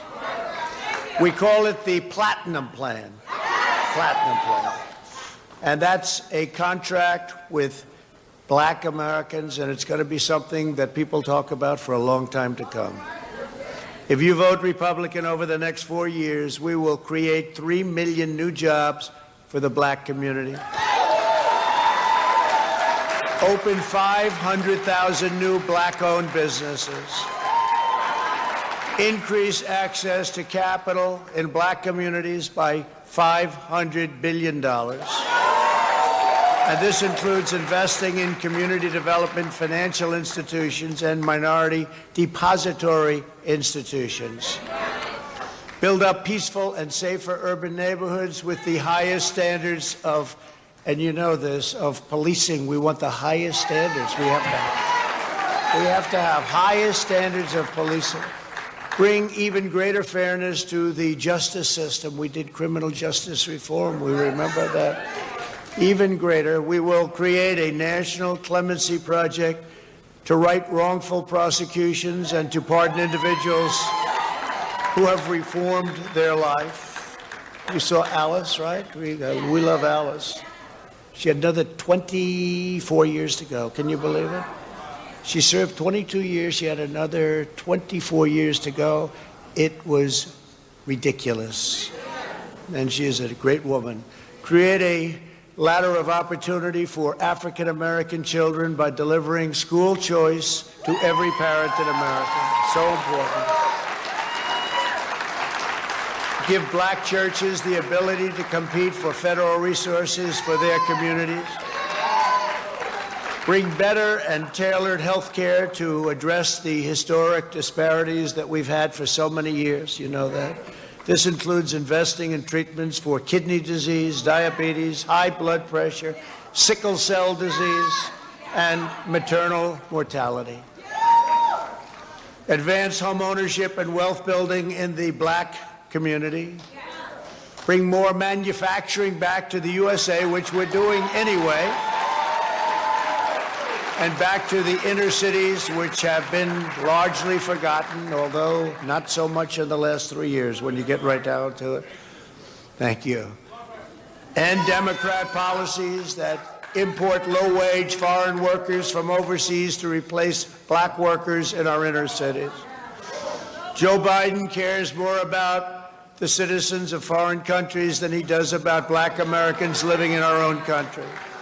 I will always put Americans first, and that includes, very, very importantly, black Americans.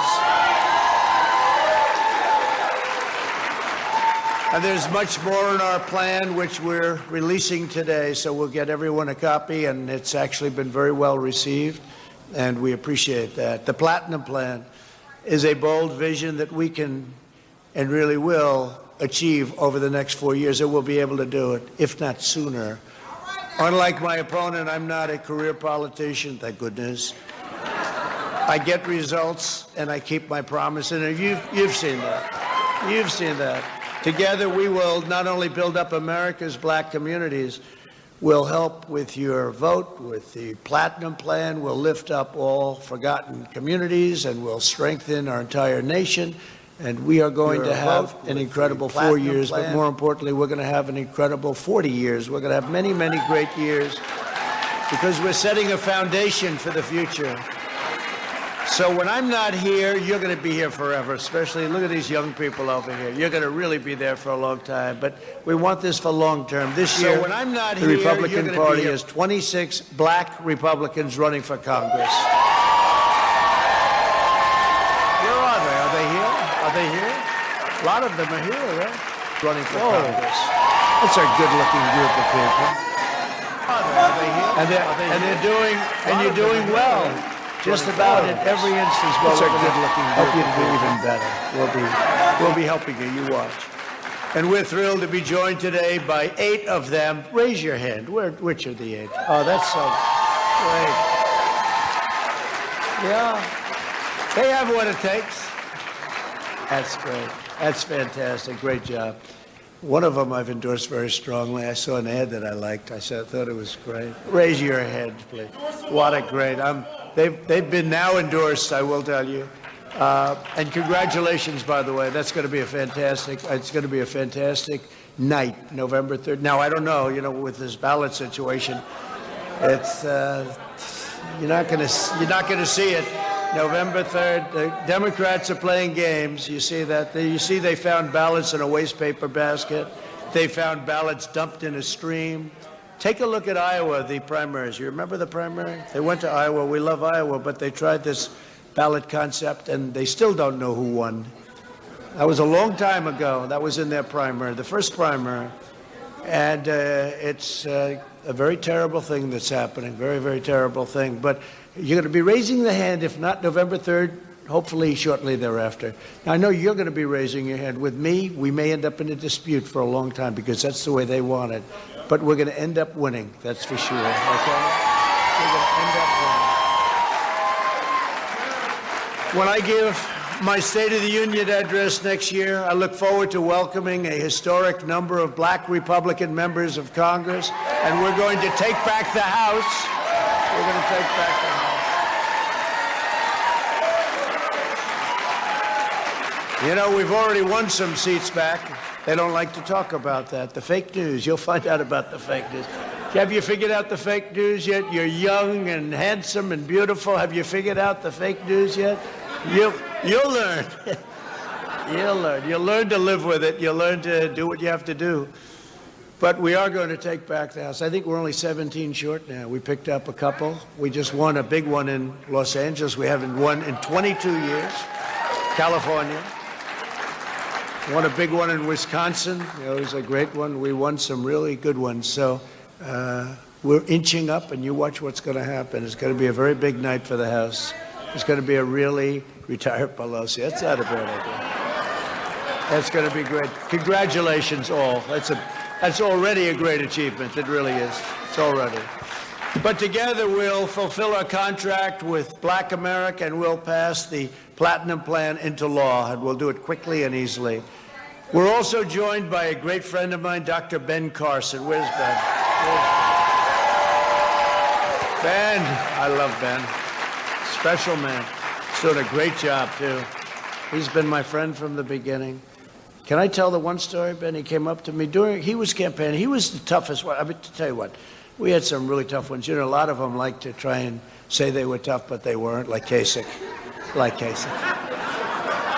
He only had one thing. He wouldn't leave the race. He'd get -1. He's going on to the next one. This guy did great. He was incredible. And he came up to me during the race, and he was doing well.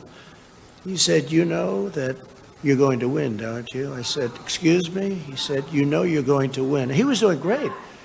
And he was really like in second and third and fourth and back to second. I mean, he was right up there. He was great. I said, we got to get this guy out of here.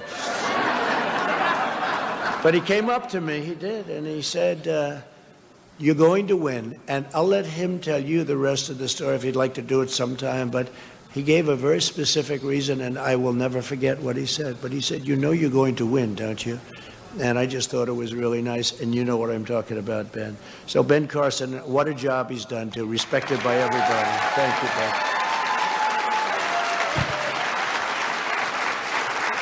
And a man who ran in the primary, who I got a call from another great man, David Perdue. He said, could you do us a favor? There's a guy named Brian Kemp, and he's running in a tough primary. He's got a tough opponent. And do you think you could maybe endorse him? I love David Perdue. I said, who is he? I don't know him, okay? And he said, well, he's been for you. I said, well, I've heard that before. I better be careful.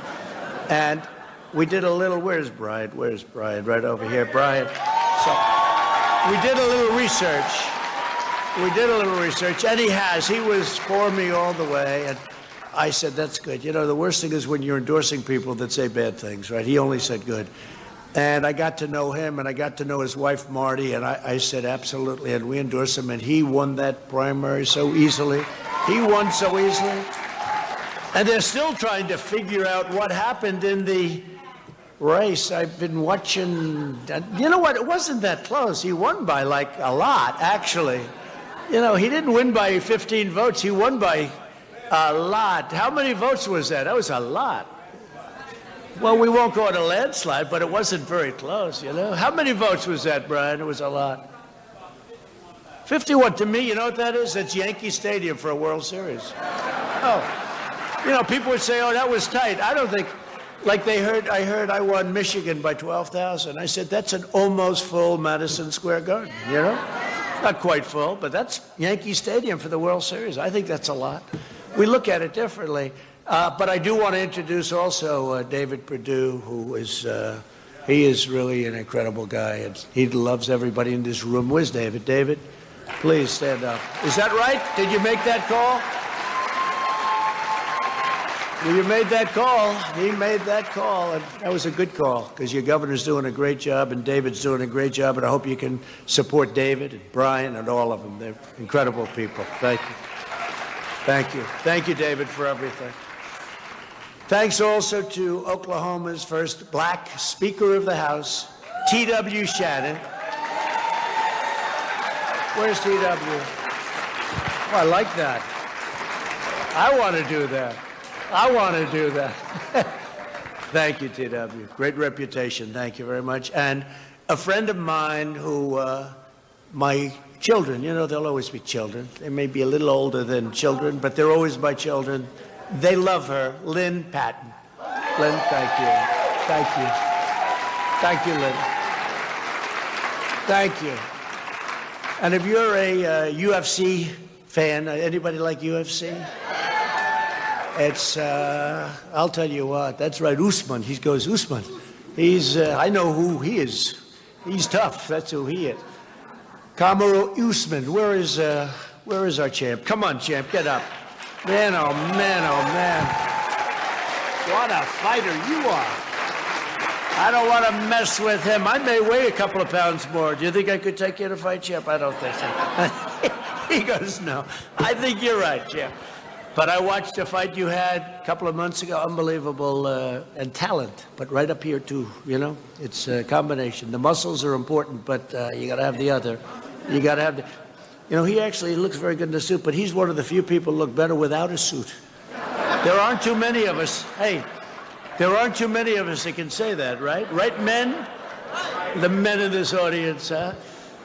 But I just want to thank you, champ, and good luck. I'll be watching. You have a big fight coming up, and I'll be watching, and it's a great group of people, great group of champions. Thank you very much. Thank you. Another great fighter, Ali Abdelaziz, who is tough. Where is he? There he is. Oh, you're tough.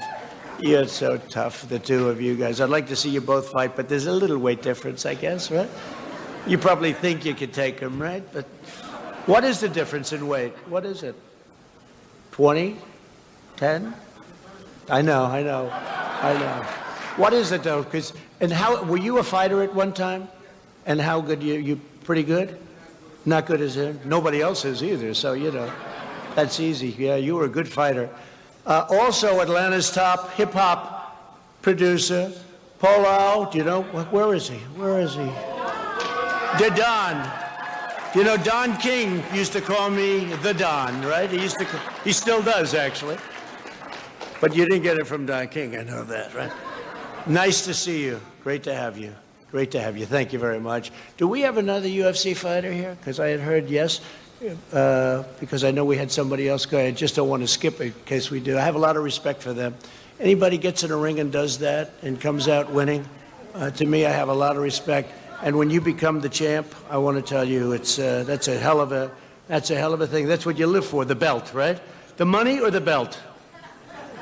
You know what? If you get the belt, the money comes, right? So, great going, champ. Fantastic. Over the last 50 years, black Americans have mostly voted Democrat, but every day more black Americans are deciding that the old way is not working. 5 decades of evidence prove that Democrat politicians do not care about the black community. They only care about power for themselves, whatever that means. My opponent is offering black Americans nothing but the same old, tired, empty slogans. By the way, he's staying in again today. The guy. Hey, champ, if I lose to a guy that's like you losing to a fighter that, you know, hasn't worked out in the last 6 months. This guy never goes out. It's terrible, huh? Oh, you better make sure I win. I'm going to be very embarrassed. I lost to a guy that didn't campaign. You know why he's not campaigning? I guess it's an energy factor. So what the hell is going on? If I lose to a man that doesn't campaign, no, he's announced every day. He announced we're going to stay in today. I don't know. Hey, I can't tell you. But the Democrats are angry at him. They say you can't do that. You know, I just left Florida, and from here I'm going to Washington, then I'm going to Virginia, then I'm going to someplace else and someplace else. By the way, I see Kelly and I see Collins back there. Will you please stand up? Okay, please. Please.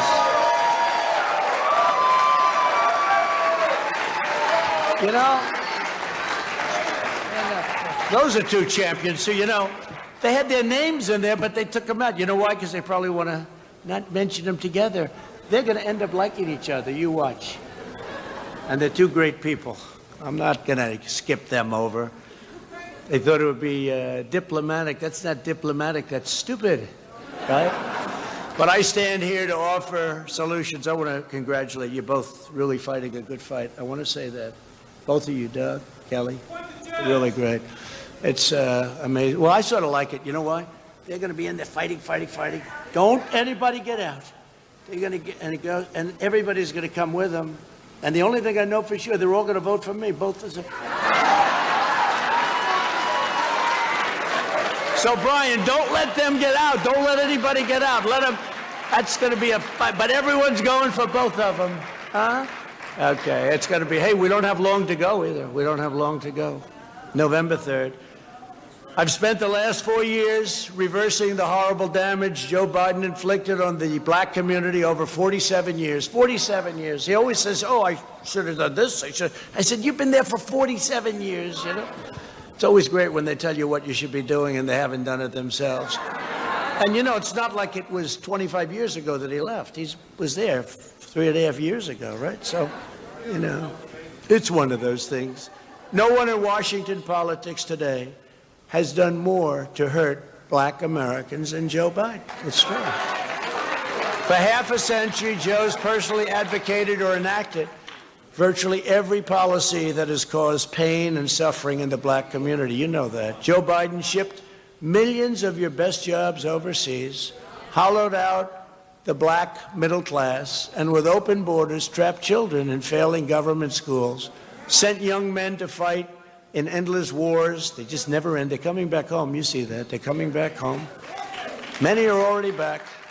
While our inner cities crumbled at home and made cities less safe and less secure, Joe Biden should not be demanding your support. He should be begging for your forgiveness. He really should be.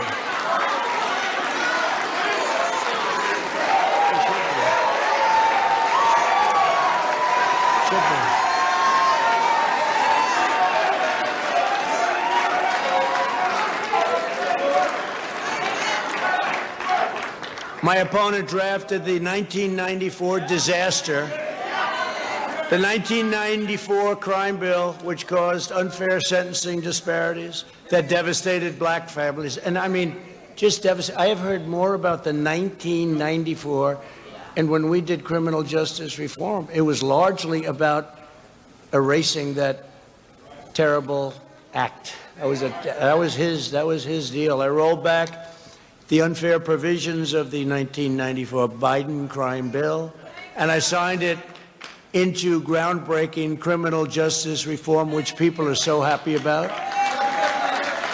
Even my enemies are saying thank you for that.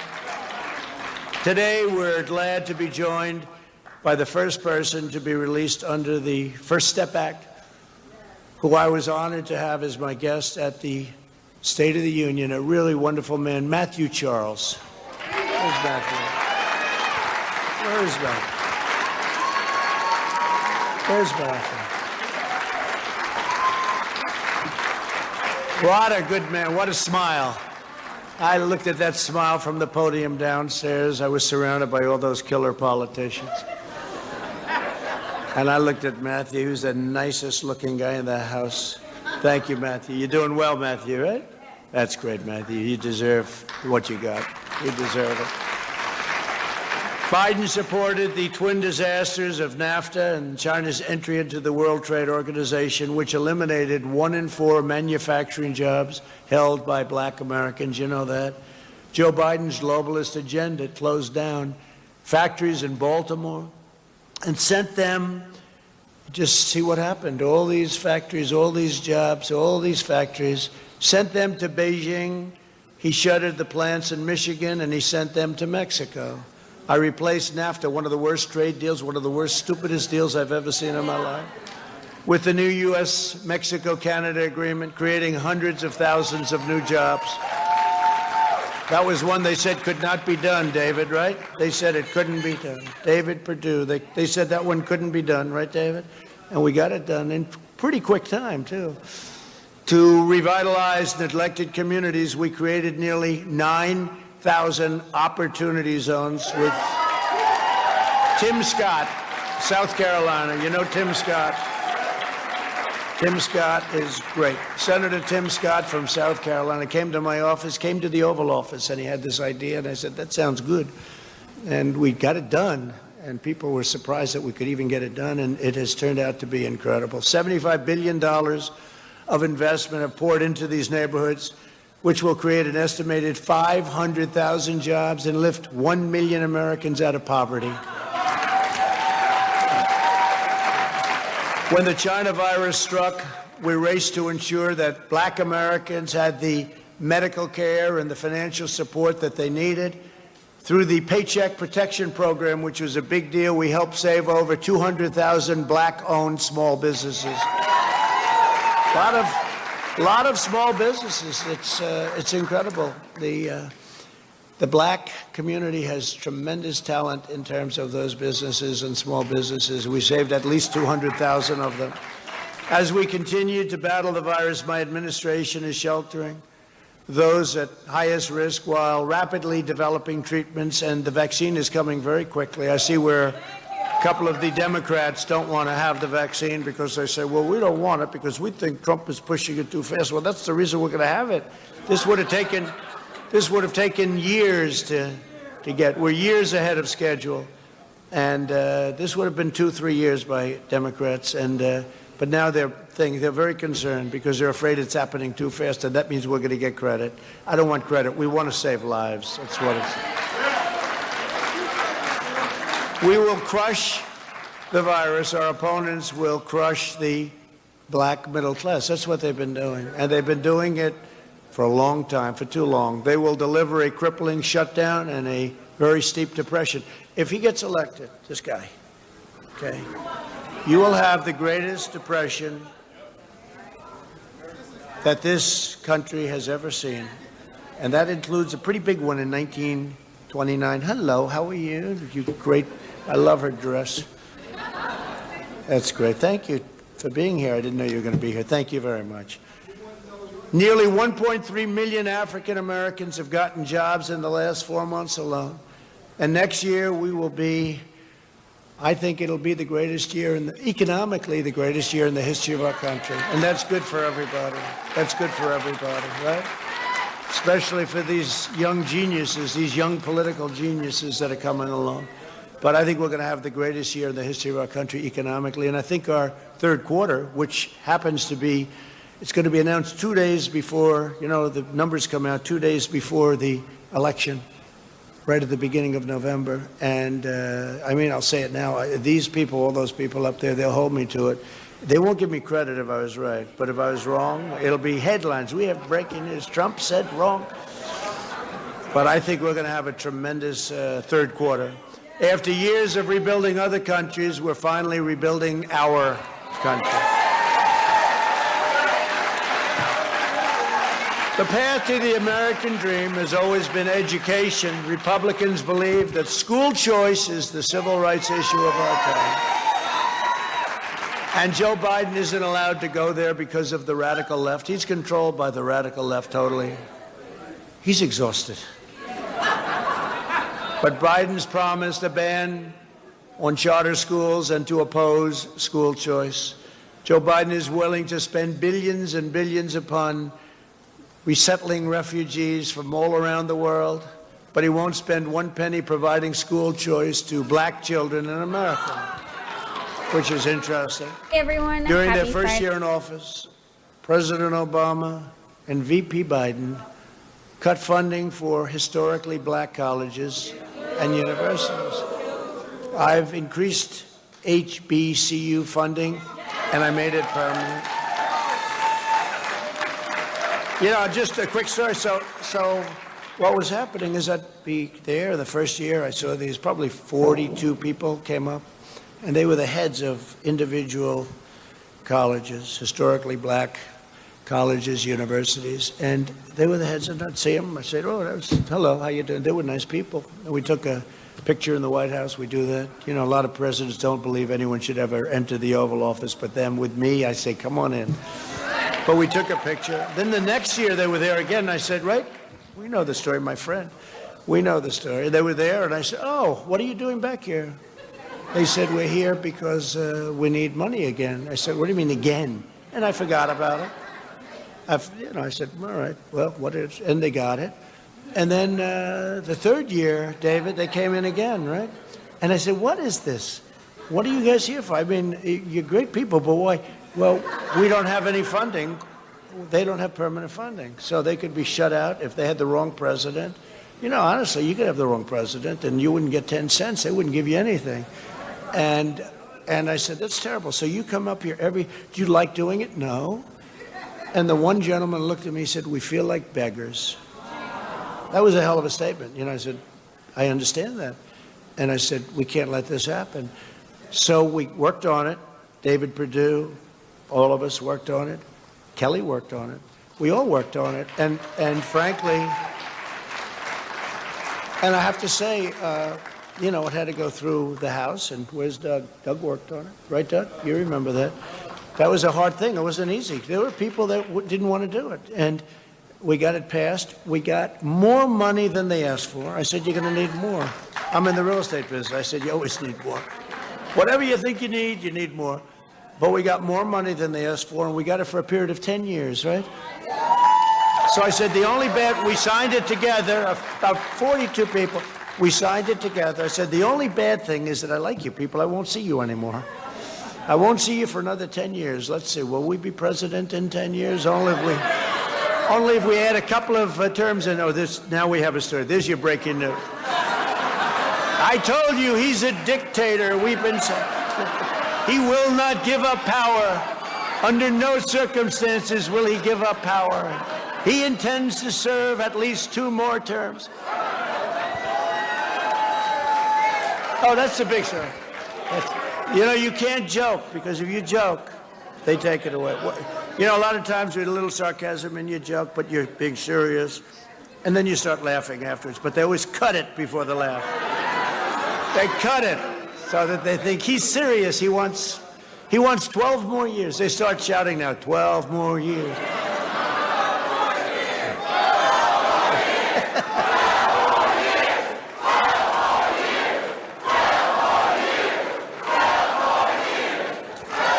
Thank you. Earlier this year, Biden said that if you don't vote for him, then you ain't black. You know that. And this was very outrageous. This was offensive. In fact, he was very derisive of the black Americans when he very negatively compared them to another group of Americans who was very terrible, and he did it. Biden believes that all black Americans have to think the same way. That's what it was all about.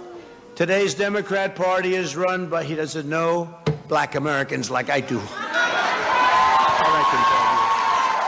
Today's Democrat Party is run by out-of-touch liberal hypocrites who stereotype you, disrespect you, and sell you out. They're only good for your 6-month period, 6 months before the election. And then they're very nice and they want your vote, and then they, as you say, I like that better than what I'm saying, they forget all about you. They're gone. They're gone. Biden wants to lecture the country about racial justice when he spent his career hurting black Americans, hurting Hispanic Americans, and forging alliances with pro-segregation Democrat senators. You know that. Racial justice begins with Joe Biden's retirement from public life.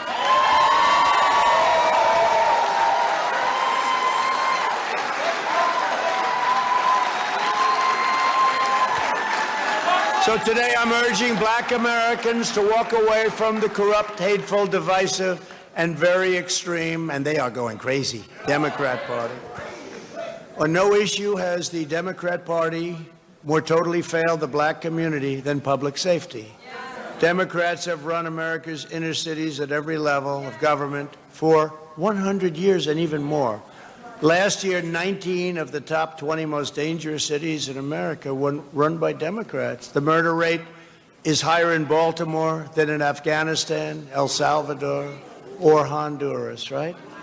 It's higher. Instead of fighting for public safety for these communities, the Democrats are attacking our police and empowering far-left rioters, looters, and anarchists. You know, they are anarchists. The Democrat Party's war on cops has caused black-owned businesses to be burned and black homes and churches to be totally destroyed. Most tragically of all, so many innocent black lives have been cruelly taken from us. People are dying by the thousands in black-on-black crime, and I want it to stop. And people aren't talking about it. They're not talking about it. They're not talking about it. In Chicago, as an example, there are weekends when 60, 70 or more people are shot. This is shot, and many die. How can we allow this to go on? How can we allow this to happen? But they're all Democrat-run cities. Every year, thousands of African Americans are murdered as a result of violent crime, and again, in these Democrat-run monstrosities, the way they run them. It's worse. It's worse than Afghanistan. It's worse than, we're at war. We go to war zones, and we don't lose this many people in war zones. Democrats ignore these American victims, and I won't. And, you know, we have to be asked to come in. We have to be asked to come in. By law, they have to say, please come in. And wherever we've gone in, Minneapolis, we went in, we solved the problem. They should have called us 2 weeks earlier. They would have had a city left, okay? But Seattle, they knew we were coming in. I said, we're going in. We don't care. We're going in. The night before we went in, they left. That was the end of that. And others. I mean, look at Portland. I mean, how bad is Portland? How bad is Portland? And we could solve that one in about a half an hour. A bunch of young anarchists, they live with their parents. In a basement also, they live in a basement. And I'll always support the heroes of law enforcement. We have to, including over 50,000 incredible black police officers who risk their lives every day to keep us all safe. You know, they protect people that they've never met before, and it's very dangerous. They're amazing. Those pushing to defund the police are hurting black communities the most. And as I've always said, when there is police misconduct, the justice system must hold wrongdoers fully responsible and accountable, and they will do that. Politicians supporting mob violence are not allies of the black community. They're causing extraordinary damage, grief, hardship. In recent months, our nation has grieved for the tragic deaths of Breonna Taylor, George Floyd, and Ahmaud Arbery. Our hearts break for their families and for all families who have lost a loved one, especially if you look at this way, so senseless. But we can never allow mob rule. To have safety, to have prosperity, to have everything that you want to have, we must always ensure the rule of law. As you know, we have to. Many of those who are spreading violence in our cities are supporters of an organization called Black Lives Matter, or BLM.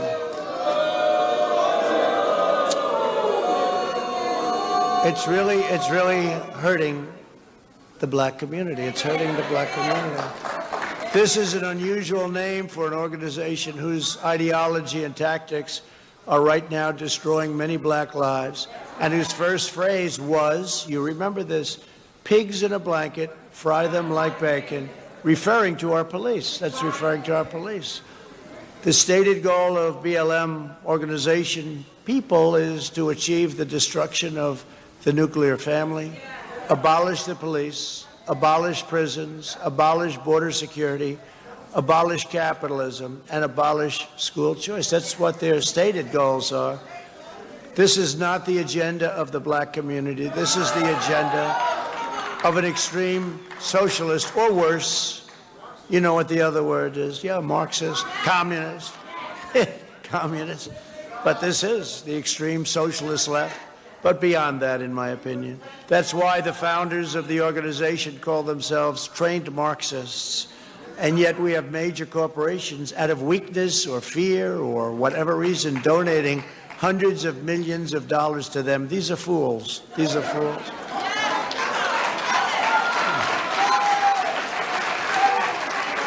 The big progressive corporations donating to BLM should instead be spending their money helping black families rebuild from the left wing, from these horrible left-wing riots.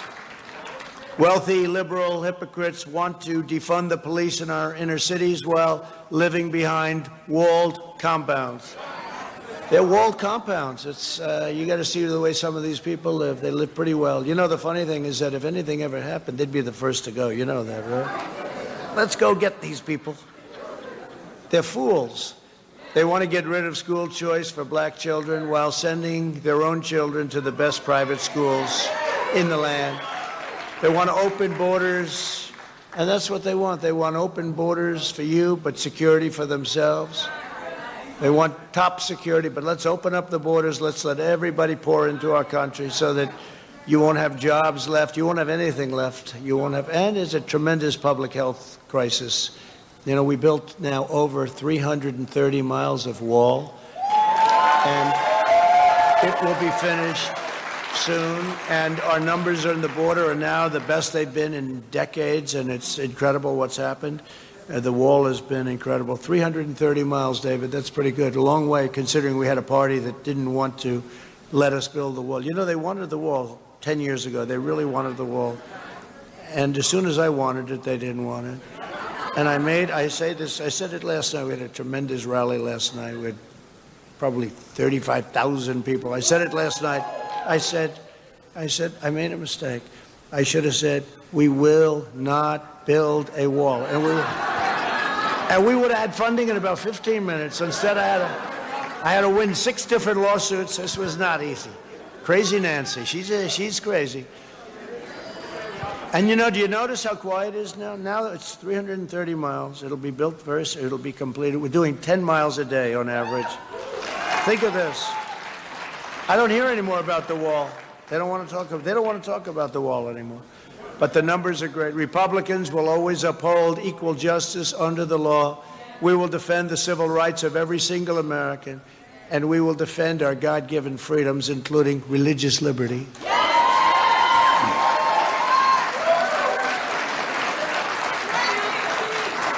And the Second Amendment, by the way. And, Second Amendment. Have to save our Second Amendment. I'm the only thing standing between you and me and Second Amendment. I'm standing right now. We're not going to be losing our Second Amendment. They're going to get rid of it. You know who they put in charge? Beto. Remember Beto? Beto O'Rourke. That's a Spanish name. He needed the Spanish vote, right? He said, I want Spanish. I said, what about Hispanic? He said, I don't know about that. He knows less about it than perhaps I do. But Beto, remember he had a cover in a terrible magazine. And he said that I was born to run for president. He was hot then. Even though he just lost a race to take this. He was hot. You know, and he said, I was born to run for president. Anybody that says that is a sure loser. Can you imagine if I said that? I said, I was born to run for president. You said, this guy's whacked out. This guy, it's not an easy deal going on over here, I'll tell you. I had a very nice life before. You know that? You sort of read about my life. You knew a lot about my life. I had a great life. What the hell did I do this for, David? What did I do this for, David Perdue?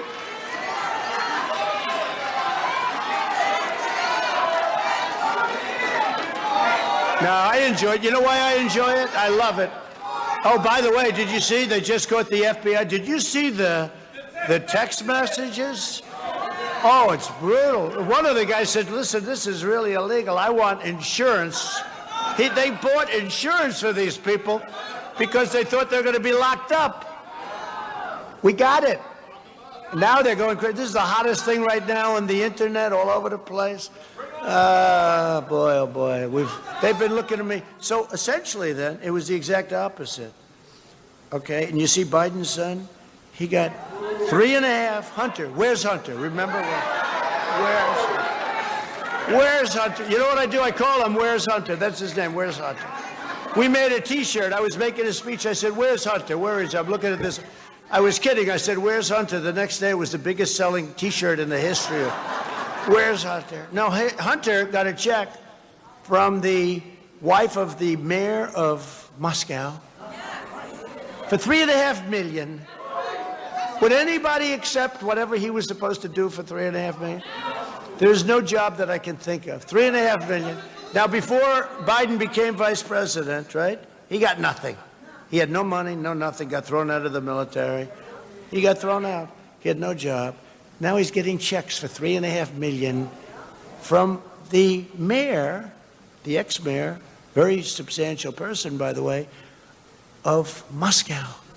So we got it wrong. It wasn't Trump. I have nothing to do. I didn't have a phone call. Now think of it. Let's call Bob Mueller, put him on the case. Thank you. Thank you. He said, let's call Bob Mueller. I stole from him. Hey, I plagiarized from him like Biden. That was very good. He says, let's call Bob Mueller. Bob's a sharp guy. He'll get him. He'll figure it out. How about me? 3 years of investigation, 48 million.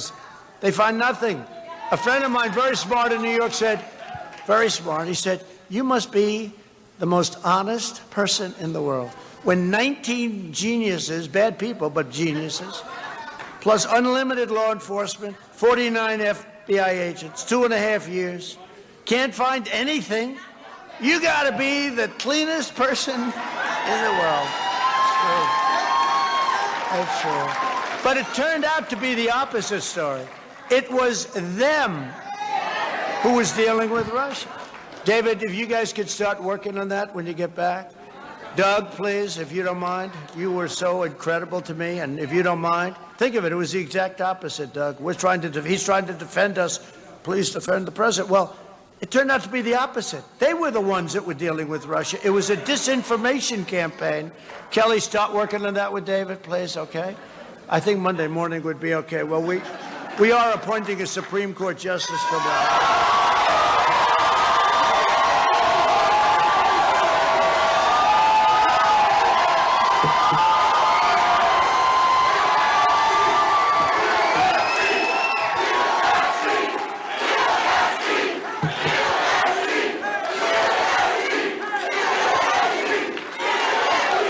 No, we are. That's a big deal. You know, the Democrats, they don't think we should do it. Okay? Because, you know, we have a lot of time left. You know, it's really January 20th. We have a lot of time left, but they don't think we should do it because it's toward the end of the first term. Well, we got a lot of time left. Now, put them in our shoes. Do you think they'd say, well, I think we should probably not do this? What chance do we have of that, David? Zero, would you say? No, the only difference is they would have gone even crazier. They would have gone totally. They would have been fighting. Let's get it done immediately. They would be working over the weekend. No, they're just they have been not good to deal with. But you know what? When we built this great success, it started to all come together. Then we got interrupted by China. What they did, they should never have done that. They should remember this. We can never forget it. But it was starting to come together, and it will come together because we're going to have an even greater success, in my opinion, next year. While Democrats have tried to silence pastors, and we had some great pastors up here. I watched backstage.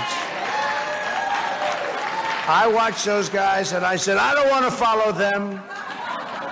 I don't want to follow them. I was looking for somebody else to speak first.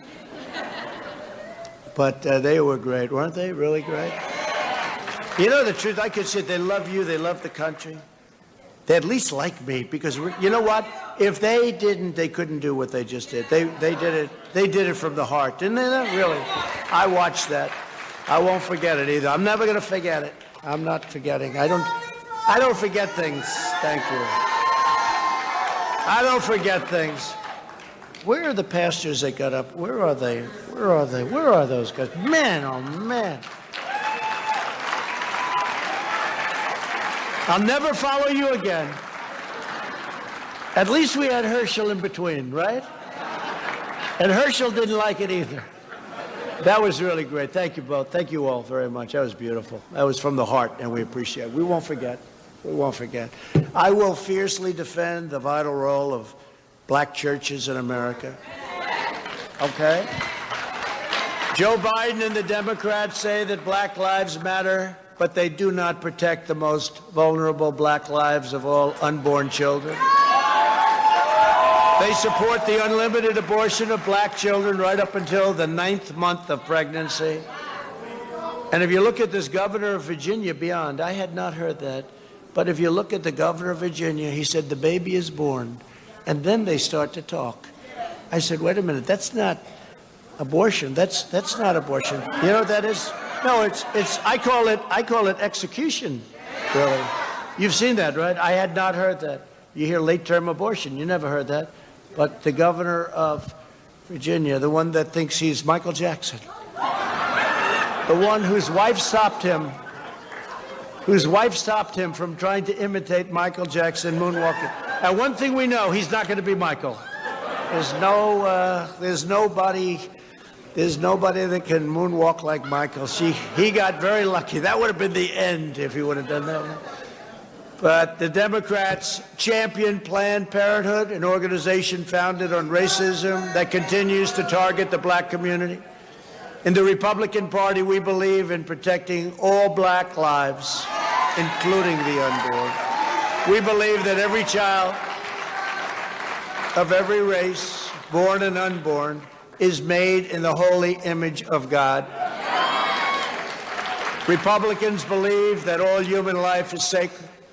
At no time before has there been a clearer choice between two parties, two visions, two philosophies, two agendas for the future. Now, you know that. There's never been a difference like this. Our opponents want our children to grow up in a socialist nation that will mean less opportunity, less prosperity, less safety, and less hope for the future. The Democrat Party's message to your children is that their path is doomed and that their country is evil. My message to every child in America is the exact opposite. I want our children to know that they are part of the most exciting and incredible adventure in human history. No matter where your family comes from, no matter your background, in America, anyone can rise. Democrats divide our country by race. Republicans unite Americans through our shared bonds of citizenship. You see it here. This glorious country is the shared heritage of all Americans. In every generation, black patriots poured out their blood, sweat, heart, and soul to defend American liberty and to realize our founding promise that we are all made equal by the hand of Almighty God. African American leaders lifted up the conscience of our nation to end slavery and segregation and secure your civil rights. Black heroes like Harriet Tubman, Sojourner Truth, Booker T. Washington, Martin Luther King, Rosa Parks, and Thurgood Marshall helped build the most just, noble, free, and exceptional nation on earth. Now, with the help of a new generation of black patriots, and there some of them are right now, we will reach new heights of glory and greatness. We will and you know this, we are going to revitalize our cities. It's in the process. We will bring more jobs and factories back to our communities. We will give every single child a chance to reach their full God-given potential. We will build the most inclusive society, the most successful economy, and the most inspiring future the world has ever seen. And we will do it for citizens of every background, every race, religion, color, and creed. Together, we made unbelievable progress and achieved once unimaginable success. Nobody thought it was possible. And with your support, your vote, and your voice, the best is yet to come.